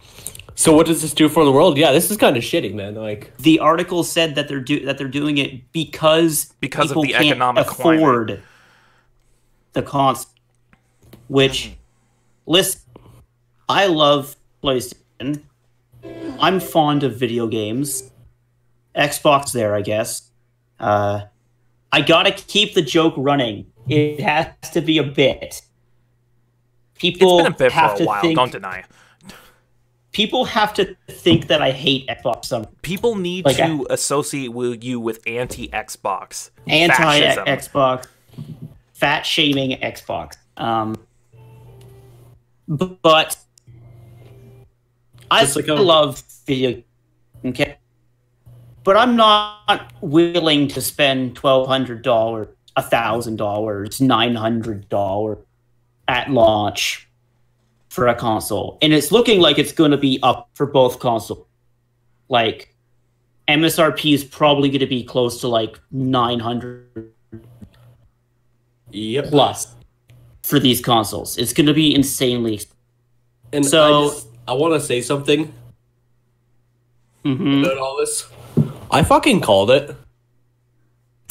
Like, this gives me self-satisfaction. I knew they were going to be expensive. The parts they were talking about, I don't care if it's like they have brand deals and shit. Shit still costs money. I mean, listen, we all knew this was going to be expensive. Yeah. Considering how much more powerful they were saying it was going to be compared to the Xbox One X and the PS4 Pro, this was going to be expensive. They're talking about solid state drives. They're talking about 14K. They're talking about 4,000 FPS. Like, they're talking insane levels of technology that has either just been made or they're basically making right now to get their consoles running. Technology is actually pretty old and really cheap, but SSDs are normal. Okay, that's okay. The SSDs they're talking about, and to be fair, they have been building their own custom SSDs, so yeah, like that'll only add to it. They're talking about how Spider-Man for the PS4, you could run it and it would have like a millisecond.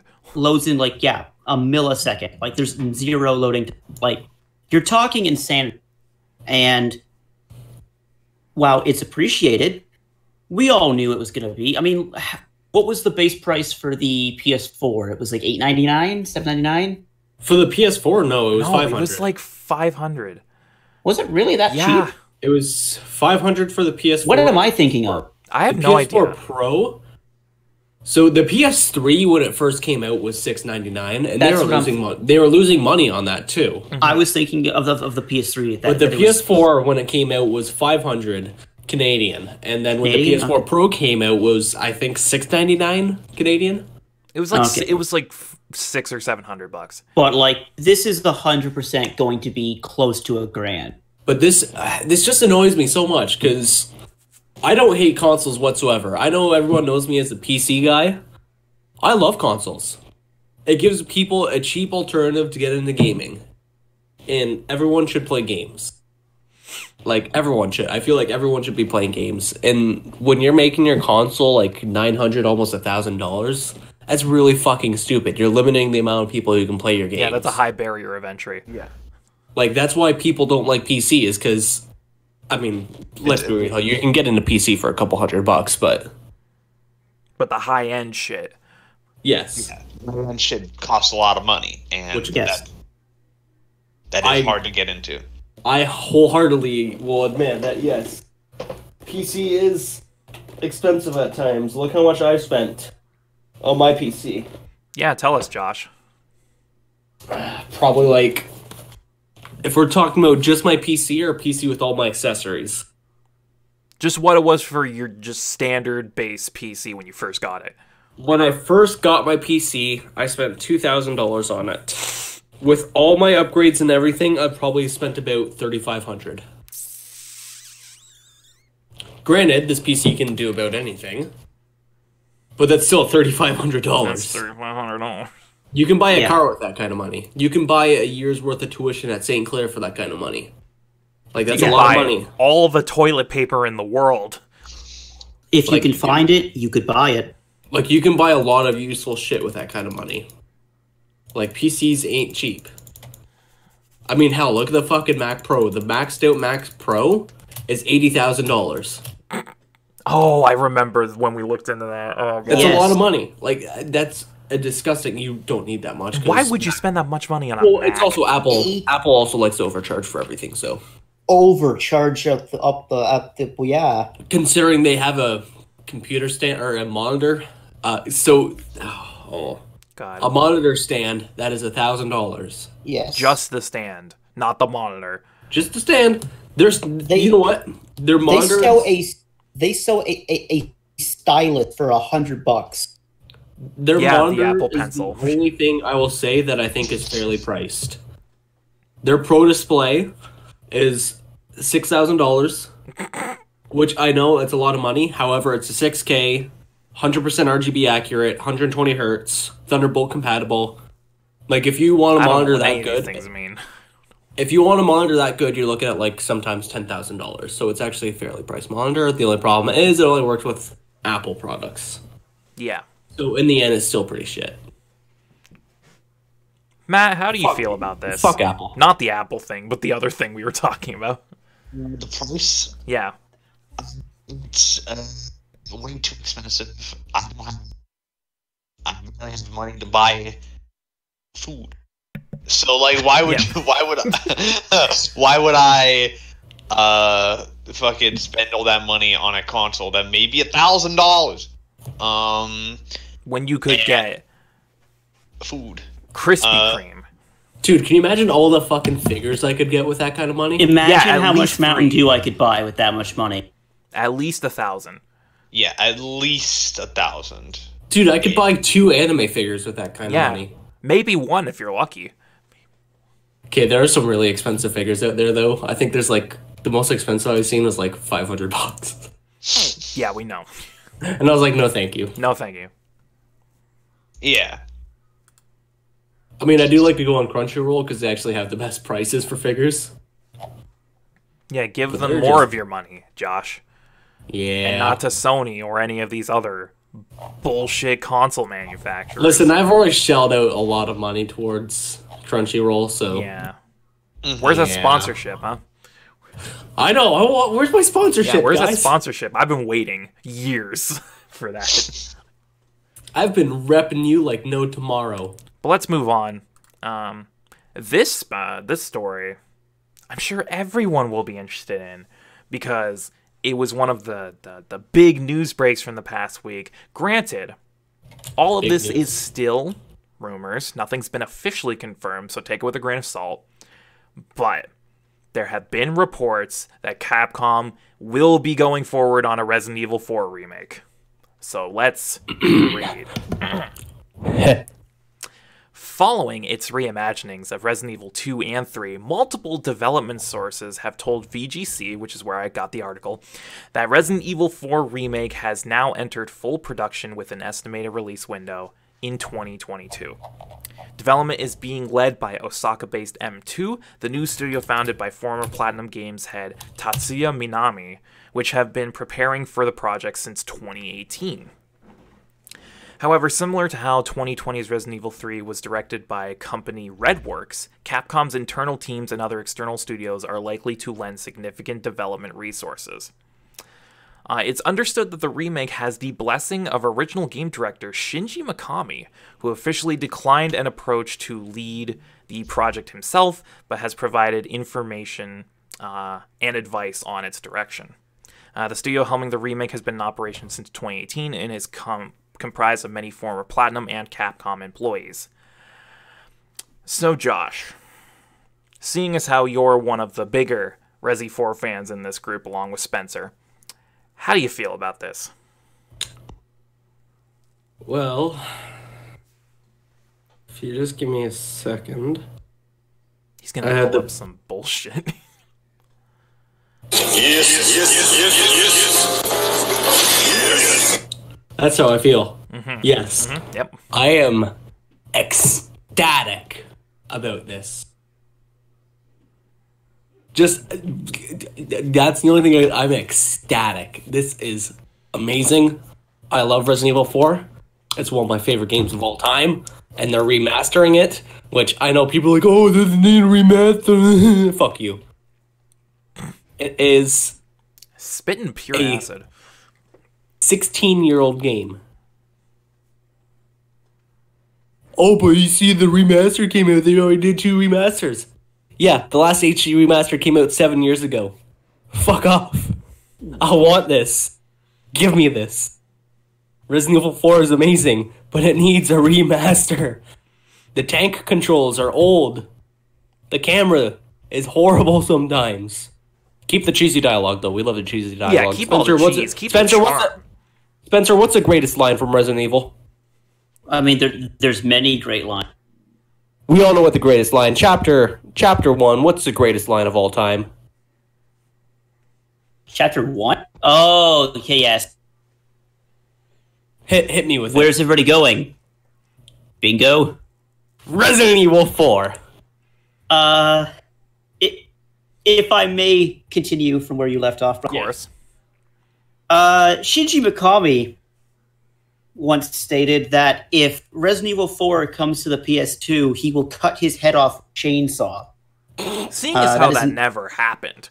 seeing as how that never happened, Shinji Mikami is either a liar and a hack, I think he is. or he is a great man who unfortunately was forced to make a game he didn't want to make. I also think that's the truth. Which is, what are you... okay. Spencer got distracted. I did. I got distracted by my girl. My girl being Amelia. They can't see that, yeah. I got very, very confused for a second there. Spoiler alert, I am dating somebody and none of you knew about it. Well, that's just a straight-up lie. That is a straight-up lie. With that being said, I'm going to kind of understand where people are coming from as I take you on a journey through Resident Evil 4's history. Resident Evil 4 started 16 years ago, 16 years ago, 16. On the GameCube. It was one of the Capcom 5, which is 5 games that were supposed to be made explicitly for the GameCube through Capcom. Only 3 of them came out. 2 of them can't. Then it moved to the PS2. Okay, Shinji Mikami cut his head off with a chainsaw. The Evil Within never came out. Rest in peace. Otherwise known as the perfect. Then it went to the Wii. And the Wii version's amazing. If you haven't played on the Wii, definitely recommend it as one of the definitive editions of Resident Evil 4. It's pretty good. Then it went to the Xbox 360. And that was its first HD. That was its first HD release. And Which then really wasn't HD, but it wasn't, upscaled. but it was upscaled. Yes, let's call it that. it looked a little better. Yes. Then it went from the Xbox 360 / PS3 to the to PC. First off, then it went to Xbox One and PS4, which was second. This one was more of an action. This was a full-on overhaul of the graphics, but only the graphics. This was a full-on HD release. This was less of this is what I would consider to be a re-release more so than a remaster or a remake. And then from there, they're planning on bringing it to the Switch, but so far... Oh, did it already come out? It came out a while ago. I wasn't 100% sure if 4 came out. There was a big kerfuffle how there were no gyro controls on the Switch version, and people were all up in an uproar about that, Yeah, that makes sense. I couldn't see how they could incorporate gyro controls with Resi 4, considering the tank controls are kind of... I mean, they did it with the Wii. They did it for the Wii. They could have just used that as the base. Good point. Yeah, they did it for the Wii. They could have just done it for that. Don't mind me. But, so, do we need... Was I expecting a full remake? In a couple years, maybe, but seeing how gangbusters the RE2 remake did and how RE3 remake, much people are upset about the length for some reason, it's a really good remake. RE4 is coming, and then we're going to get RE5, and then hopefully we stop there, because I don't want anybody to touch RE6. That game doesn't deserve it. What's Resident Evil 6? I have no clue what you're talking about. I thought it went from 5 to 7. It does go from 5 it just to skips. 7. It skips. It's really weird. That was during Capcom's No, you know odds what? The reason why phase. they skipped 6 is, they didn't want 666. They didn't want the number of the beast. Yeah, they didn't want the double to consume your bum. Of course not. If it So it's consumes your bum, then that means that you can't invite in Leon or Chris. Yeah. Exactly. And why wouldn't you want to invite Leon or Chris into your bum? That was the point. That was the joke. Thank you, Shane. Yes, thank you. Very, very well done. Good job. I think a remake is appreciated. I definitely wasn't expecting one soon, and for what it's worth, I'm not 100% sold. I'll have to see some game footage before. Let's see, that's kind of like we literally just have rumors right now. We have rumors. It's all rumors. Take it with a grain of salt.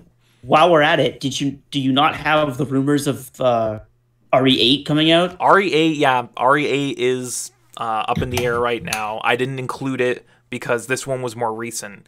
Okay. But that's the thing, is that with all the remakes and now with rumors of RE8 coming out next year, Resident Evil is potentially becoming an annual franchise again. And well, I mean, annuals are pushing it. I mean, we've had an installment of Resident Evil every year the past couple of years. So, like, from 2019, Resi 2, this year, Resi 3, next year, Resi 8, 2022, Resi 4. That's 4 consecutive years for Resident Evil games. They could be, and, that's well within their purview. I mean, Resident Evil's one of their staples, and it's a game that you can remaster Outbreak file, and people like me will be excited about it. You can remaster and redo. You get a second chance, basically, with some of these games. Like, you get a second chance if you want to touch reorg, which I don't recommend games back, but if you wanted to redo reorg in a different way, you could redo reorg and make it better. Wow, there's no saving that game. Yeah. There is none, but I've seen also some people on Twitter who would want a Code Veronica remake before Resi 4. No, Code Veronica was what I was expecting. I was too. I was expecting Code Veronica because that was a good one. Code Veronica needs it more than RE4. Dude, yeah, Code Veronica is old. Code Veronica has definitely aged. Yeah, more so than Resi 4. Listen, Veronica has aged poorly. Very poorly. That game, if you go back to it, it does not hold up. Mostly because your little buddy character is one of the most annoying fucking video game characters I have ever had to deal with. Listen, man. Million times more annoying than Ashley. Ashley's great. Excuse me? Ashley is horrible. I mean, here's the thing. She is not horrible. Here's the thing. You point at a dumpster, you press a button, and you're like, go. You put her in a corner and go, wait. And then you just shoot everybody, and then you come back here, you go. And then she follows you. Open the dumpster, and she comes out, and then she's fine. She pops out like a golfer on Groundhog's Day, and just boom. No, I still hate her. You have That's never. Fine. When's the last time you've played or touched Code Veronica? Yes. There we go. Yes. He's so bad I can't remember his name. It was like it wasn't Billy. That was RE0. It was Noah's Ark. Yes, it was Noah's Ark. That guy, Burns. Steve Burnside. That guy fucking sucked. Worse than Sheva. Worse than Helena. Sheva wasn't even that bad. Worse who? Sheva?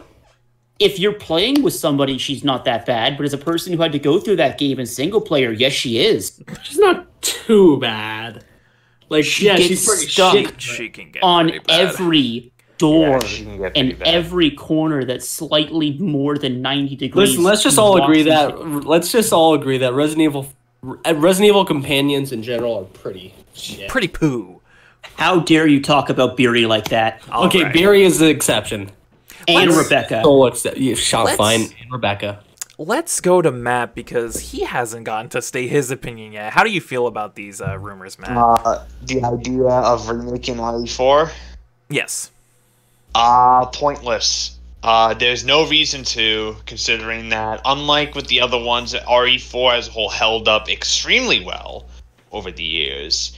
And honestly, the only thing I could imagine them doing with a full remake is just updating it graphically, and that's it. Like, I really don't think anything else can be changed. I shall add a counter argument to that. What? There is a lot they can do to change. There is a lot. I'm just saying, like, I don't think to me remaking RE4 just seems like, hey, RE2 and RE3 did really well being remade. Let's do RE4 now. I definitely see where Matt's coming from, especially coming off the tails of the success of the last two. No it definitely does seem like... I do see where you're coming from, but there is definitely a reason to remake Resident Evil 4. I mean, I'd say wait a couple more years. Don't do it. I agree. I think it's... If it is true that it's coming in 2 years, I think that's too soon. Too early. It's way too early. At least wait till like the next gen was really gone off, and then take full advantage of next gen for it. But right now, like that's fine. Wait. I don't care if you have to wait a little while, like make it a little longer, but it definitely deserves a remake. I honestly think it does. I think it does at some point too, but right now, no. I think that right now it's like RE4 compared to other games from that era has held up incredibly well. Like, it's stupid well, and so right now I really can't really see anything to like add in outside of maybe giving you the option to move around when you're in your fucking inventory. But other than that. I can see them adding a lot. I can honestly see them doing a lot. Get rid of the tank controls. But we all know what it's going to be. It's just going to be based on the 2 and 3 remakes. And it's going to be the 2 and 3 remake engine, which were based on engines that were started with RE4. So, like, it's like that. I hope, though, they don't get rid of the briefcase, because that's, like, the big thing, is Resident Evil 4's briefcase is amazing. It's probably one of If they don't keep the attaché case and the shopkeeper the merchant, you have failed Resident Evil. The big thing is the attaché case is honestly it's a really good inventory system. Yeah, I think they'll keep it. I just don't know how.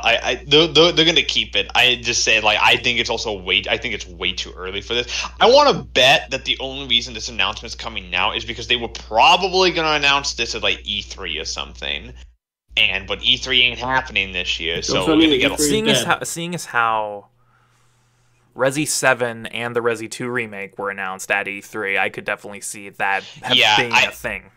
Yeah, cause like I've been reading up on rumors and stuff about stuff that were going to be announced at E3 before the COVID situation hit, and this was going to be a big year for a lot of people. So, which sucks for them. It really does. And so, like, I think we'll probably get. All right, so I don't know. If it's in 2 years, I don't know. Maybe I'll eat my words and I'll see the remake and then be like, yo, this is like the best thing. But who knows? It's the best thing Capcom's made since sliced bread. Since sliced bread. Capcom was the inventor of sliced bread. Capcom, Shinji Mikami made a loaf of bread and he's like, This was the best thing Capcom's made since Resident Evil 4. Wait, what do you mean? This is Resident Evil 4. Yeah, they made it again. Resident Evil 4 is a great game. Okay, and we can all agree, whether it's remade, remastered, whatever, it stood up. The game's good. Yes. But there's so many other RE games that you can do that people like only me and my friend Romel have played. Like Outbreak File. I just want Outbreak Files. What if we get a remake of Umbrella Chronicles? The light gun game? Yeah. The rail shooter. Fuck it. The rail shooter? Fuck it. Yeah, but what if we get a remake of Orc? But what if we get a remake of Umbrella Corps? Okay, now you're going too far. You need to stop. Listen, I'm just saying, if we get a we don't remake talk of about that. We don't talk about that era of Capcom. Okay, they've spent time and money turning around, and we're gonna allow them their mistakes of the past. They have reinvented themselves. Liberate the RE engine is the greatest thing to ever happen to this company, and as well as this small game called DMC5. Yeah, if they use the RE engine to make a Resident Evil 4 remake, I am sure it will be of the utmost quality, but it will not be as good as DMC5. Moving on. Shane, I just had to throw that in there because do you know what game Devil May Cry is actually based off of? Yeah, I'm aware. Resident Evil 4, you filthy fucking animal. I am aware. You don't have to peek your mic directly in my ear. Hey, I will. We don't call people animals on this podcast. We call them animals on the Gap. That's a different podcast. Yes, different podcast. But let's move on to the yes, we are. We're all degenerates. Let's move on to the story that Josh reminded me of. And it's a very sad news, story. Boys. This is very sad news, boys. Rick May, otherwise known as the voice actor of Team Fortress 2's Soldier and Star Fox's Peppy Hare, has unfortunately passed away from COVID-19. So let's read. Rick May, a veteran voice actor whose most notable credits in video games were playing Star Fox's Peppy Hare and Team Fortress 2 Soldier, has died at the age of 79 from COVID-19. May, who also voiced Star Fox's Andros and Genghis Khan in Age of Empires 2, had been in a nursing home after suffering a stroke earlier in the year, where he contracted the virus. An art school where he had been teaching announced the news, adding that he was then moved to a Swedish hospital where he received care before he passed on. So, that's a very depressing story to throw in the mix, and I know it's one that Josh was very, very emotional about. I have only one thing to say. You were good, son. Real good. Maybe even the best. God rest his soul. He's doing a barrel roll in heaven. Yeah. He's fucking rocket jumping too, man. He's shooting tiles in space in the great beyond. It's the great and mighty Andros. Andros. So yeah, God rest his soul. God rest his soul. God rest his soul. This fucking disease has taken too many people from us, both famous and non-famous. Uh-huh. This is not joking when I say this, but pay the fuck attention to what I'm about to say. All right, Stay inside. Don't go outside. Don't think that just because you and your family doesn't have it, that you have the ability to go to somebody else's house or go outside or go to a park. I mean, there's a reason. Anyway, so. There's a reason why fines are being put on people who are caught. Because this is not a cold. This is not the sniffles. This is a deadly and serious disease that needs to be taken seriously. And I'll be honest, in the beginning, I didn't take it seriously. No one. I thought it was going to be over. I thought it was going to be over in like a month or two because there weren't that many cases. It was being kind of, nobody was talking about it. The Chinese government was doing what it always does and not saying anything. But now we're at a different part in our society. We need people to understand that this is serious. That if just because you don't think it's gonna happen, just because you don't have, what if your grandparents get it? What if your parents get it? What if somebody close to you gets it? Then you get it and then you die. Stay inside, please. Don't be a fucking idiot. Listen, don't be a fucking idiot. That's all it is. Just fucking use your brain. Hashtag stay home. Hashtag pay your taxes. Stay home. Stay home. Watch Kaguya-sama. New episode's coming out tomorrow. Before it eventually, before it gets delayed. Kane, shut the fuck up. Before it gets postponed. Please shut your mouth. I don't want that. I really don't want it to because It's I was amazing. watching that in bed the other night and I was crying. The first episode was amazing. I should still have to watch the first episode. Listen, my favorite part already for the first part was the fucking trains. How far? Obviously, it's a fifth date when you go to Paris. Oh, my favorite was, President, what are you planning to do with that toilet paper? He's fucking coming here to... Anyway. But just, honestly, guys, we don't want to lose more people. So please, stay inside, stay safe, stay quarantined. Except you, Trump. You can go outside and die for all we care. Yeah, please. It'll take all of them to stop this before it gets to fucking October. Let's try to end this by like July or August. Hopefully. I do kind of want to start law school. Thank you very much. Yeah. So after that very depressing note, let's end on a more perplexing story because this is something. Are any of you familiar with all of the stuff involving Cooking Mama Cookstar? I am familiar with a little bit of it, and I could not stop laughing at the fucking... I genuinely could not stop laughing as I was reading the tweet about Cooking Mama Cookstar being pulled because it was a bit miner that was overheating people's switches in order to get doing. Well, TLDR. The license holder of Cooking Mama, Office Creates, hired Planet Entertainment, I believe is the name of the company, to develop their newest entry, Cookstar for the Switch. Planet Entertainment. Yeah. They hired them to make the game. The quality was not up to their standards, so they ordered Planet Entertainment to not release the game and keep developing it. Somewhere along the line, they just said, fuck it, and they just released it anyway against their wishes. So Office Creates used their power. They contacted Nintendo and had them pull the game from the eShop. And this was amidst a bunch of other allegations that the game was mining cryptocurrencies, it was going to steal your credit card information, it was overheating switches, which all of that came out to be false. But the legal stuff is very much true. And we're going to get into the nitty-gritty here. I'm using this article from Nintendo Life. And let's read. The IP holder and creator of Cooking Mama, Office Create, has released an important notice explaining how Cooking Mama Cookstar was an unauthorized release by Planet Entertainment.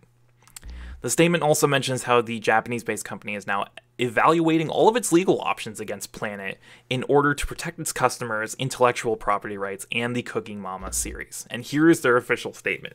It's a bit long, and it goes over basically everything. So here we go. We would like to thank our fans and customers for their support over the years for the Cooking Mama franchise. As many of you know, Planet Entertainment LLC recently released Cooking Mama Cookstar for sale in the US, Europe, and Australia. This was an unauthorized release in breach of Planet's contract with Office Create. In August 2018, Office Create licensed Planet to develop the Cooking Mama Cookstar game for Nintendo Switch.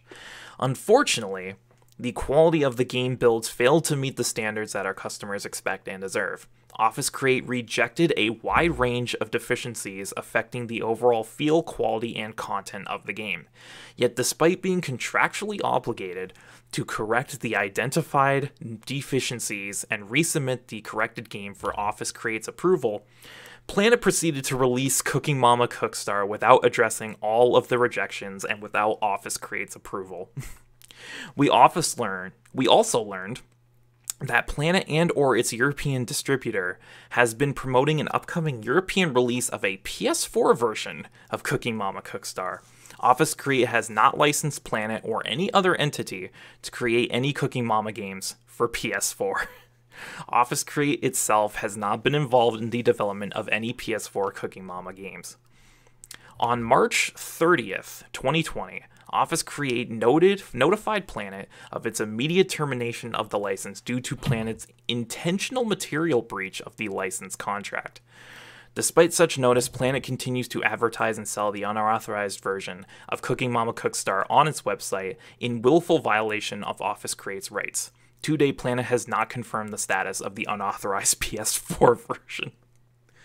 Office Create is valuing all legal action against Planet to protect our customers' intellectual property and the Cooking Mama series. In the meantime, we thank our customers and loyal Cooking Mama fans for their continued support and sincerely regret any confusion and disappointment that has been caused by Planet's conduct.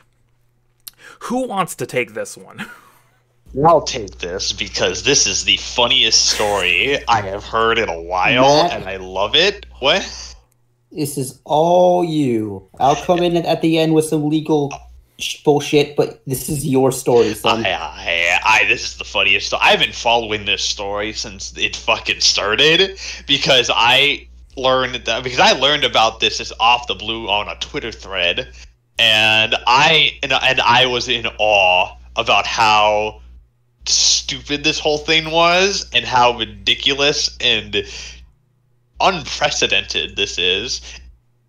And if this was okay, what gets me is not that this happened, but that it happened to Cooking Mama Cookstar of all fucking games. Mama of all things.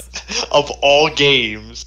This is the first thing that happened. Contractual misconduct. with the license The- holder. The dynasty, the absolute historical rise of Cooking Mama, The shall fall. now be brought into question. This is never before have we seen a greater fall than the ones at Rome. This whole thing is hilarious. This whole thing's hilarious too because it pretty much all started because a developer just said, "Nuh-uh, we want to release the game. We're gonna release it anyways." Okay, so you're telling us that the game isn't good enough, but we think it is, and we think we have more power than you, the license holder. So we're just gonna release it anyway. Fuck it, who cares? Yeah, and it's and it also and what I find funny is that it was like the first implementation of a blockchain too I forgot about the blockchain in stuff. a Yeah, fucking dude. console game, which is like, huh? Which I'm just looking at will this game ever get released? I No. don't know. No. I do not know. I This don't game think is- it's ever gonna be coming back out. I think the Cooking Mama franchise is dead after Dead, this. yeah. I think this single-handedly killed it. I'm sorry, but how do you come back from blockchaining? Blockchaining, Hey, I'm cryptocurrencies. Cooking Mama. Just you guys want to tell me what the fuck blockchaining is? Blockchain technology is it's basically a way to track your data on console. Yeah, so they were going to implement blockchaining in Cooking Mama to track players' information and potentially steal their identities. Everyone's like, Think of it as like daisy chaining, but you're daisy chaining information and also simultaneously DDoSing a person. That's a big no-no. That's a big no-no. Josh, I want you to be clear. This happened to Cooking Mama. That's a big. Cooking Mama. Cooking. I need my chocolate meme, man. Where's That's my a big chocolate? no-no. Oh, I need This that. is so Cooking funny. Mama. This is by far the most bizarre story we've ever covered on the This is so- podcast. We've covered some bizarre stuff, and this takes the cake. Like, how There we did go. all of this happen to Cooking Mama? That's a big. If Twitter wouldn't have got a hand, it would have just been a pretty typical. That's a big no-no. That's a big no-no.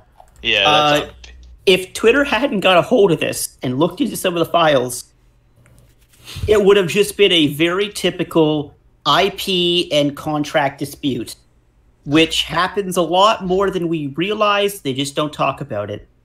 But the fact that Twitter got onto the idea that they were trying to bitmine cryptocurrency using the power of your Switch, this blew which then became they're actually trying to blockchain, and then became the publisher telling a developer that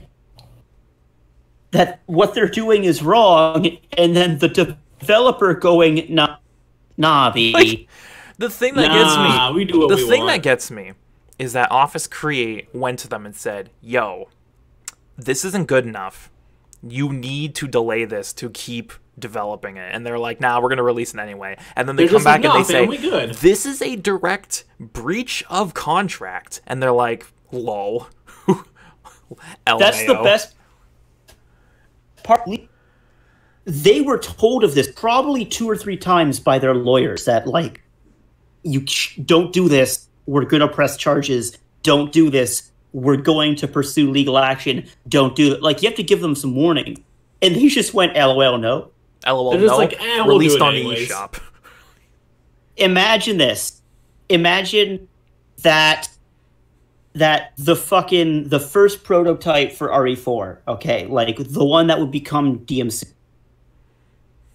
Imagine if Capcom goes, we don't like that, change it. And instead of actually changing it, Mikami just goes, no. Ship it. No. I'm gonna do it anyways. Anyways. Japan should take the islands. By far, This though, is amazing. this whole story is amazing. Everything about it is I'm hilarious. gonna see how many games are in the Cooking Mama franchise. But the thing that is arguably the most funny to me is that since they took the game off the eShop, now people who already bought the game are considered to have unauthorized copies of it, Yep. Oh, and they could potentially be sued. Yeah. the fucking. Is that the fault? Is that their fault though? Because they bought the game. They bought the game. It's Before not it their got fault, taken but it down. totally was their fault. Imagine being a like hardcore fucking Cooking Mama stan and fucking buying the game day one and now getting arrested and thrown in like federal prison for owning a Cooking Mama Cookstar. Getting a Okay. You're in the slammer. It's like, how did you get here? I bought Cooking Mama. Cooking Mama. So, from rise to fall, okay, Cookie Mama has fucking gone through 1, 2, 3, 4, 5, 6, 7 different publishers.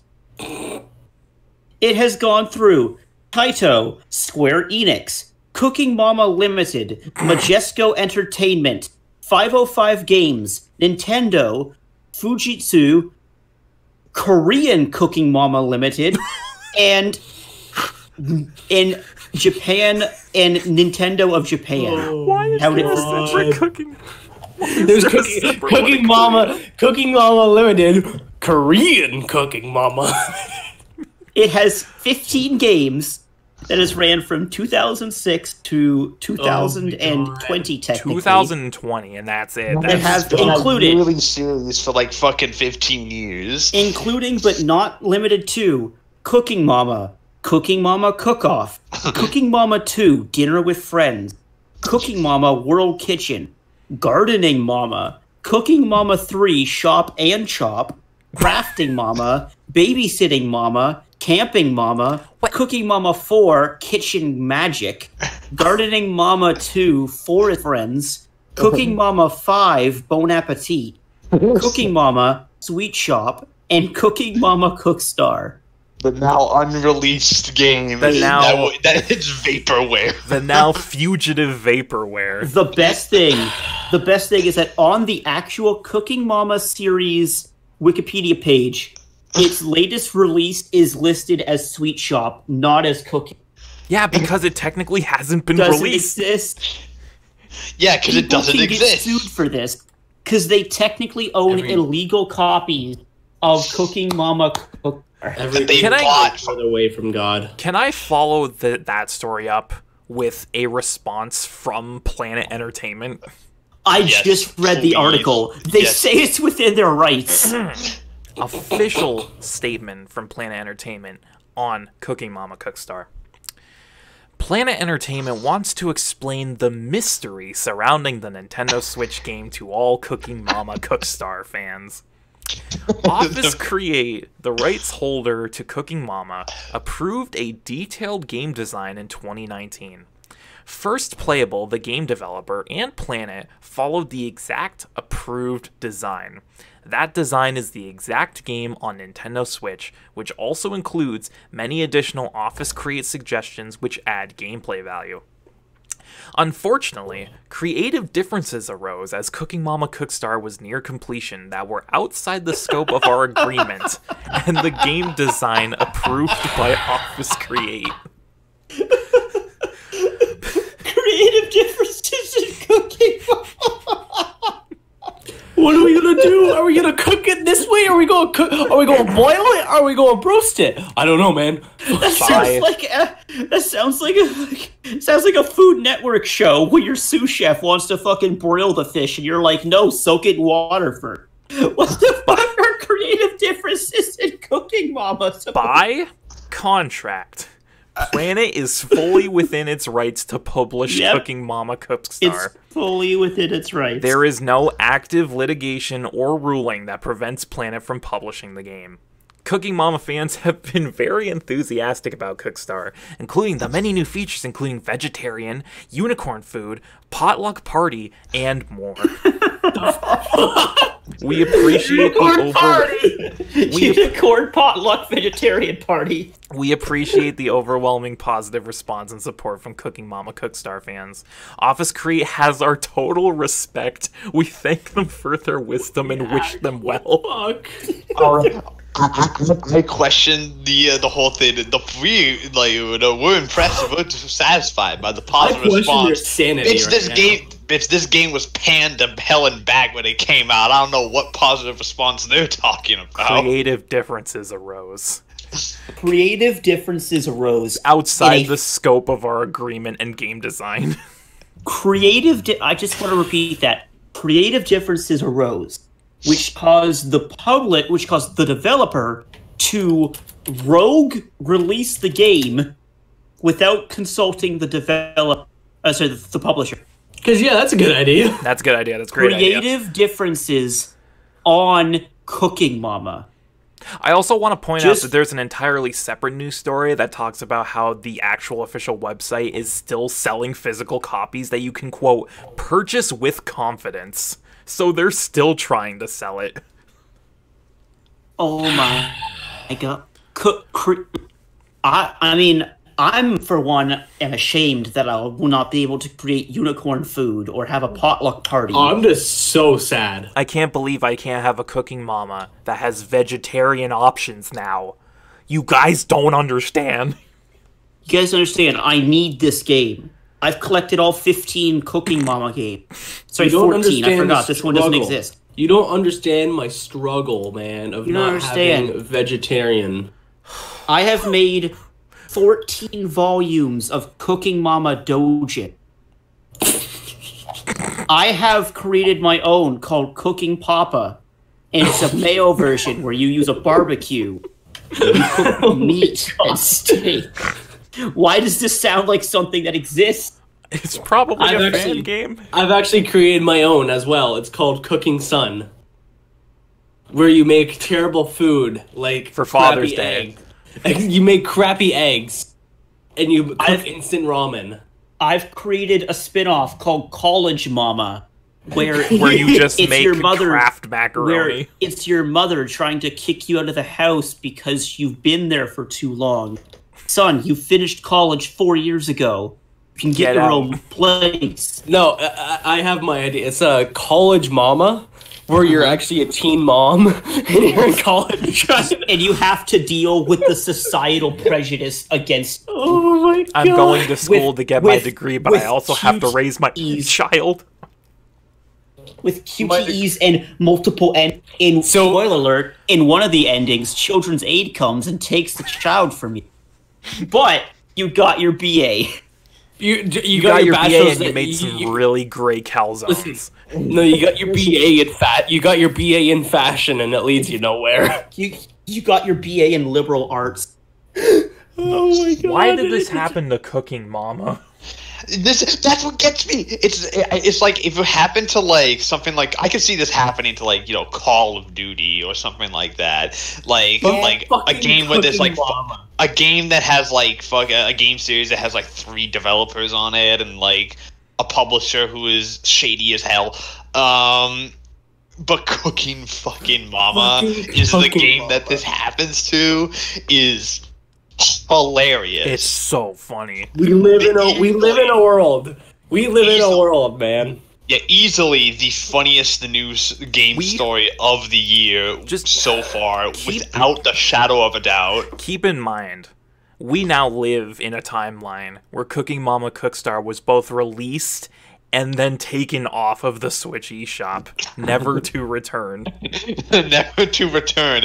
It is technically The people who do own the game can now You sell are it criminals. at high. You are not criminals. You're not just criminals, but You're you could about to go to potentially jail. sell this game at a high price with the games that is your Switch. You could sell at a high price because technically Wait. this game is a rare game. This game Are you saying, has Matt? limited copies. Are you saying that?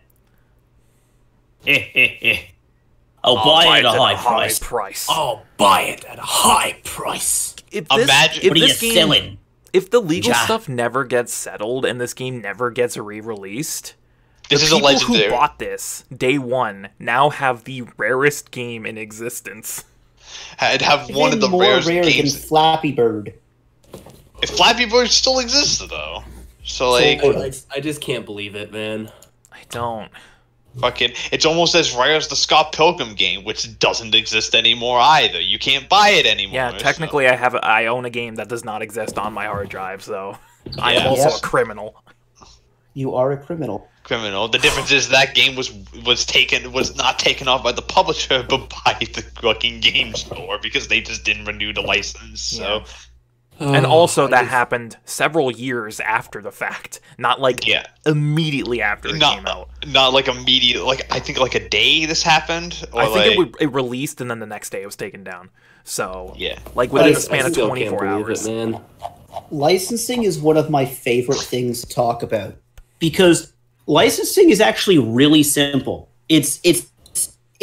Your contract to license something might be anywhere from like 5 pages to maybe 15 to 20 pages if it's like something serious that you need to talk about. Licensing is easy as long as you A, remember to renew it, and B, pay the initial licensing cost. What isn't easy is when you completely go against the person who owns the license. That's like Netflix it. buying the that's like Netflix licensing Ava, okay? But then instead of showing Ava, they show 2004 AMV. They just And ripped then- some AMVs off of Vimeo. Off of Vimeo or Daily Motion. There we go. Daily Motion, and they're just like, and then when it comes back that the people that own them are like, hey, what is this? They're like, well, we own the rights to Ava. We can do what we want.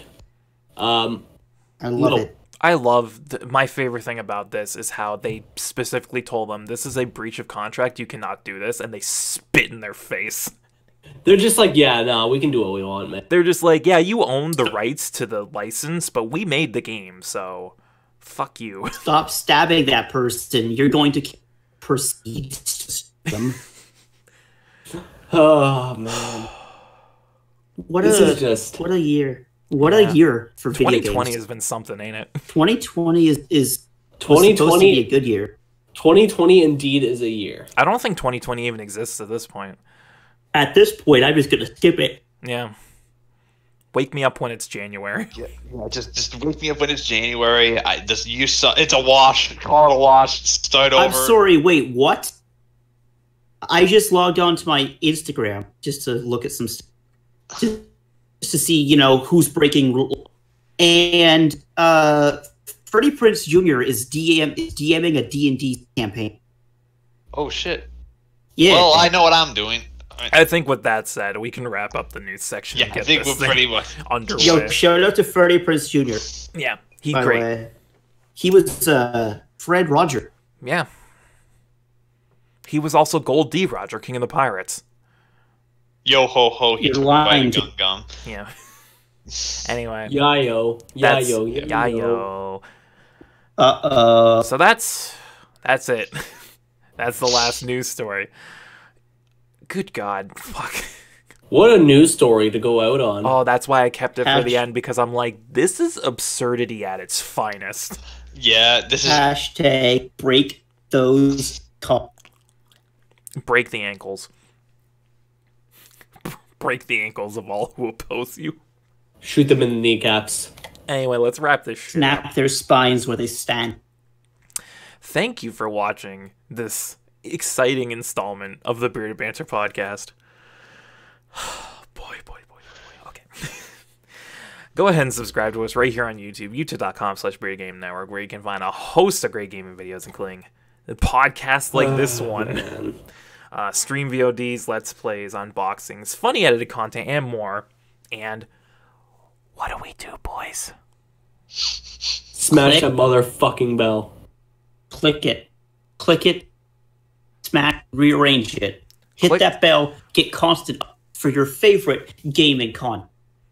Click the bell, even if it tells you that's a breach of contract. Turn around, spit in its face, and click it anyway. Click it Exactly. anyway. Who cares YouTube about- can't tell you what to do. Who cares about an impending lawsuit? Exactly. You don't need a lawsuit with dead. Yep. Also, go ahead and follow us over on twitch.tv/Bearded Gaming Network, where we stream every Tuesday and Thursday, 12 to 2 p.m. Eastern Standard Time. On Tuesday, I'm going to be streaming Mega Man X, so come go follow us over there. Come tune in. It's always a fun time. And finally, follow us on Twitter at BeardedGamingN, where I post all of the latest updates on BGN, when we upload videos and when we go live on Twitch, as well as my dumb opinions on movies, TV, anime, games, the whole Cooking Mama spiel, and more. And funny memes. I need to find Cooking Mama memes that sum up this whole debacle. You're gonna be a Cooking Mama meme account for I'm a going to bit. be specifically a Cookstar account, and I hope the FBI investigates me. What if they actually do? And you had a cease and desist letter? Then I'm just going to jail. It's fine. You get CNT'd? Oh my god. Well, everyone, Shane's going to jail. Yep. This is the last Bearded Banter. This is the last one forever. Yep. No more. Well, everyone, it's nice to meet you. I'm your new host of the Bearded Banter and Generic Anime Podcast. Shut Shane's up. son. I'm his son, Josh. My dad is currently in prison. I'm currently Joe Exotic. I'm just hanging out in a jail in Oklahoma. I'm a just. They released 2 new episodes, by the way. Oh, they did? What? Yeah, they did. Fuck, dude. There's new Tiger King content, dude. Okay. You know what we're doing. Oh, I know what I'm doing. Anyway, I'm also joined by my lovely co-host, Matt. You can follow him on Twitter at LegionRex. Where he posts his opinions also on movies, games, TV, anime. He's right now chronicling his Mobile Suit Gundam rewatch, where he's going through all of the different Mobile Suit Gundam series. So go follow him for that. Also subscribe to one on YouTube at Legion Rex as well, where he may or may not post videos in the future. Who knows? It's quarantine. We got all the time in the world. Yeah. Also joining me is my other co-host, Spencer, a.k.a. On Twitter, Beery Burton with 2 E's. 2 E's. Don't forget it. Yeah, don't forget the 2 E's. It's important. He doesn't do a whole lot, but he might in the future. You know.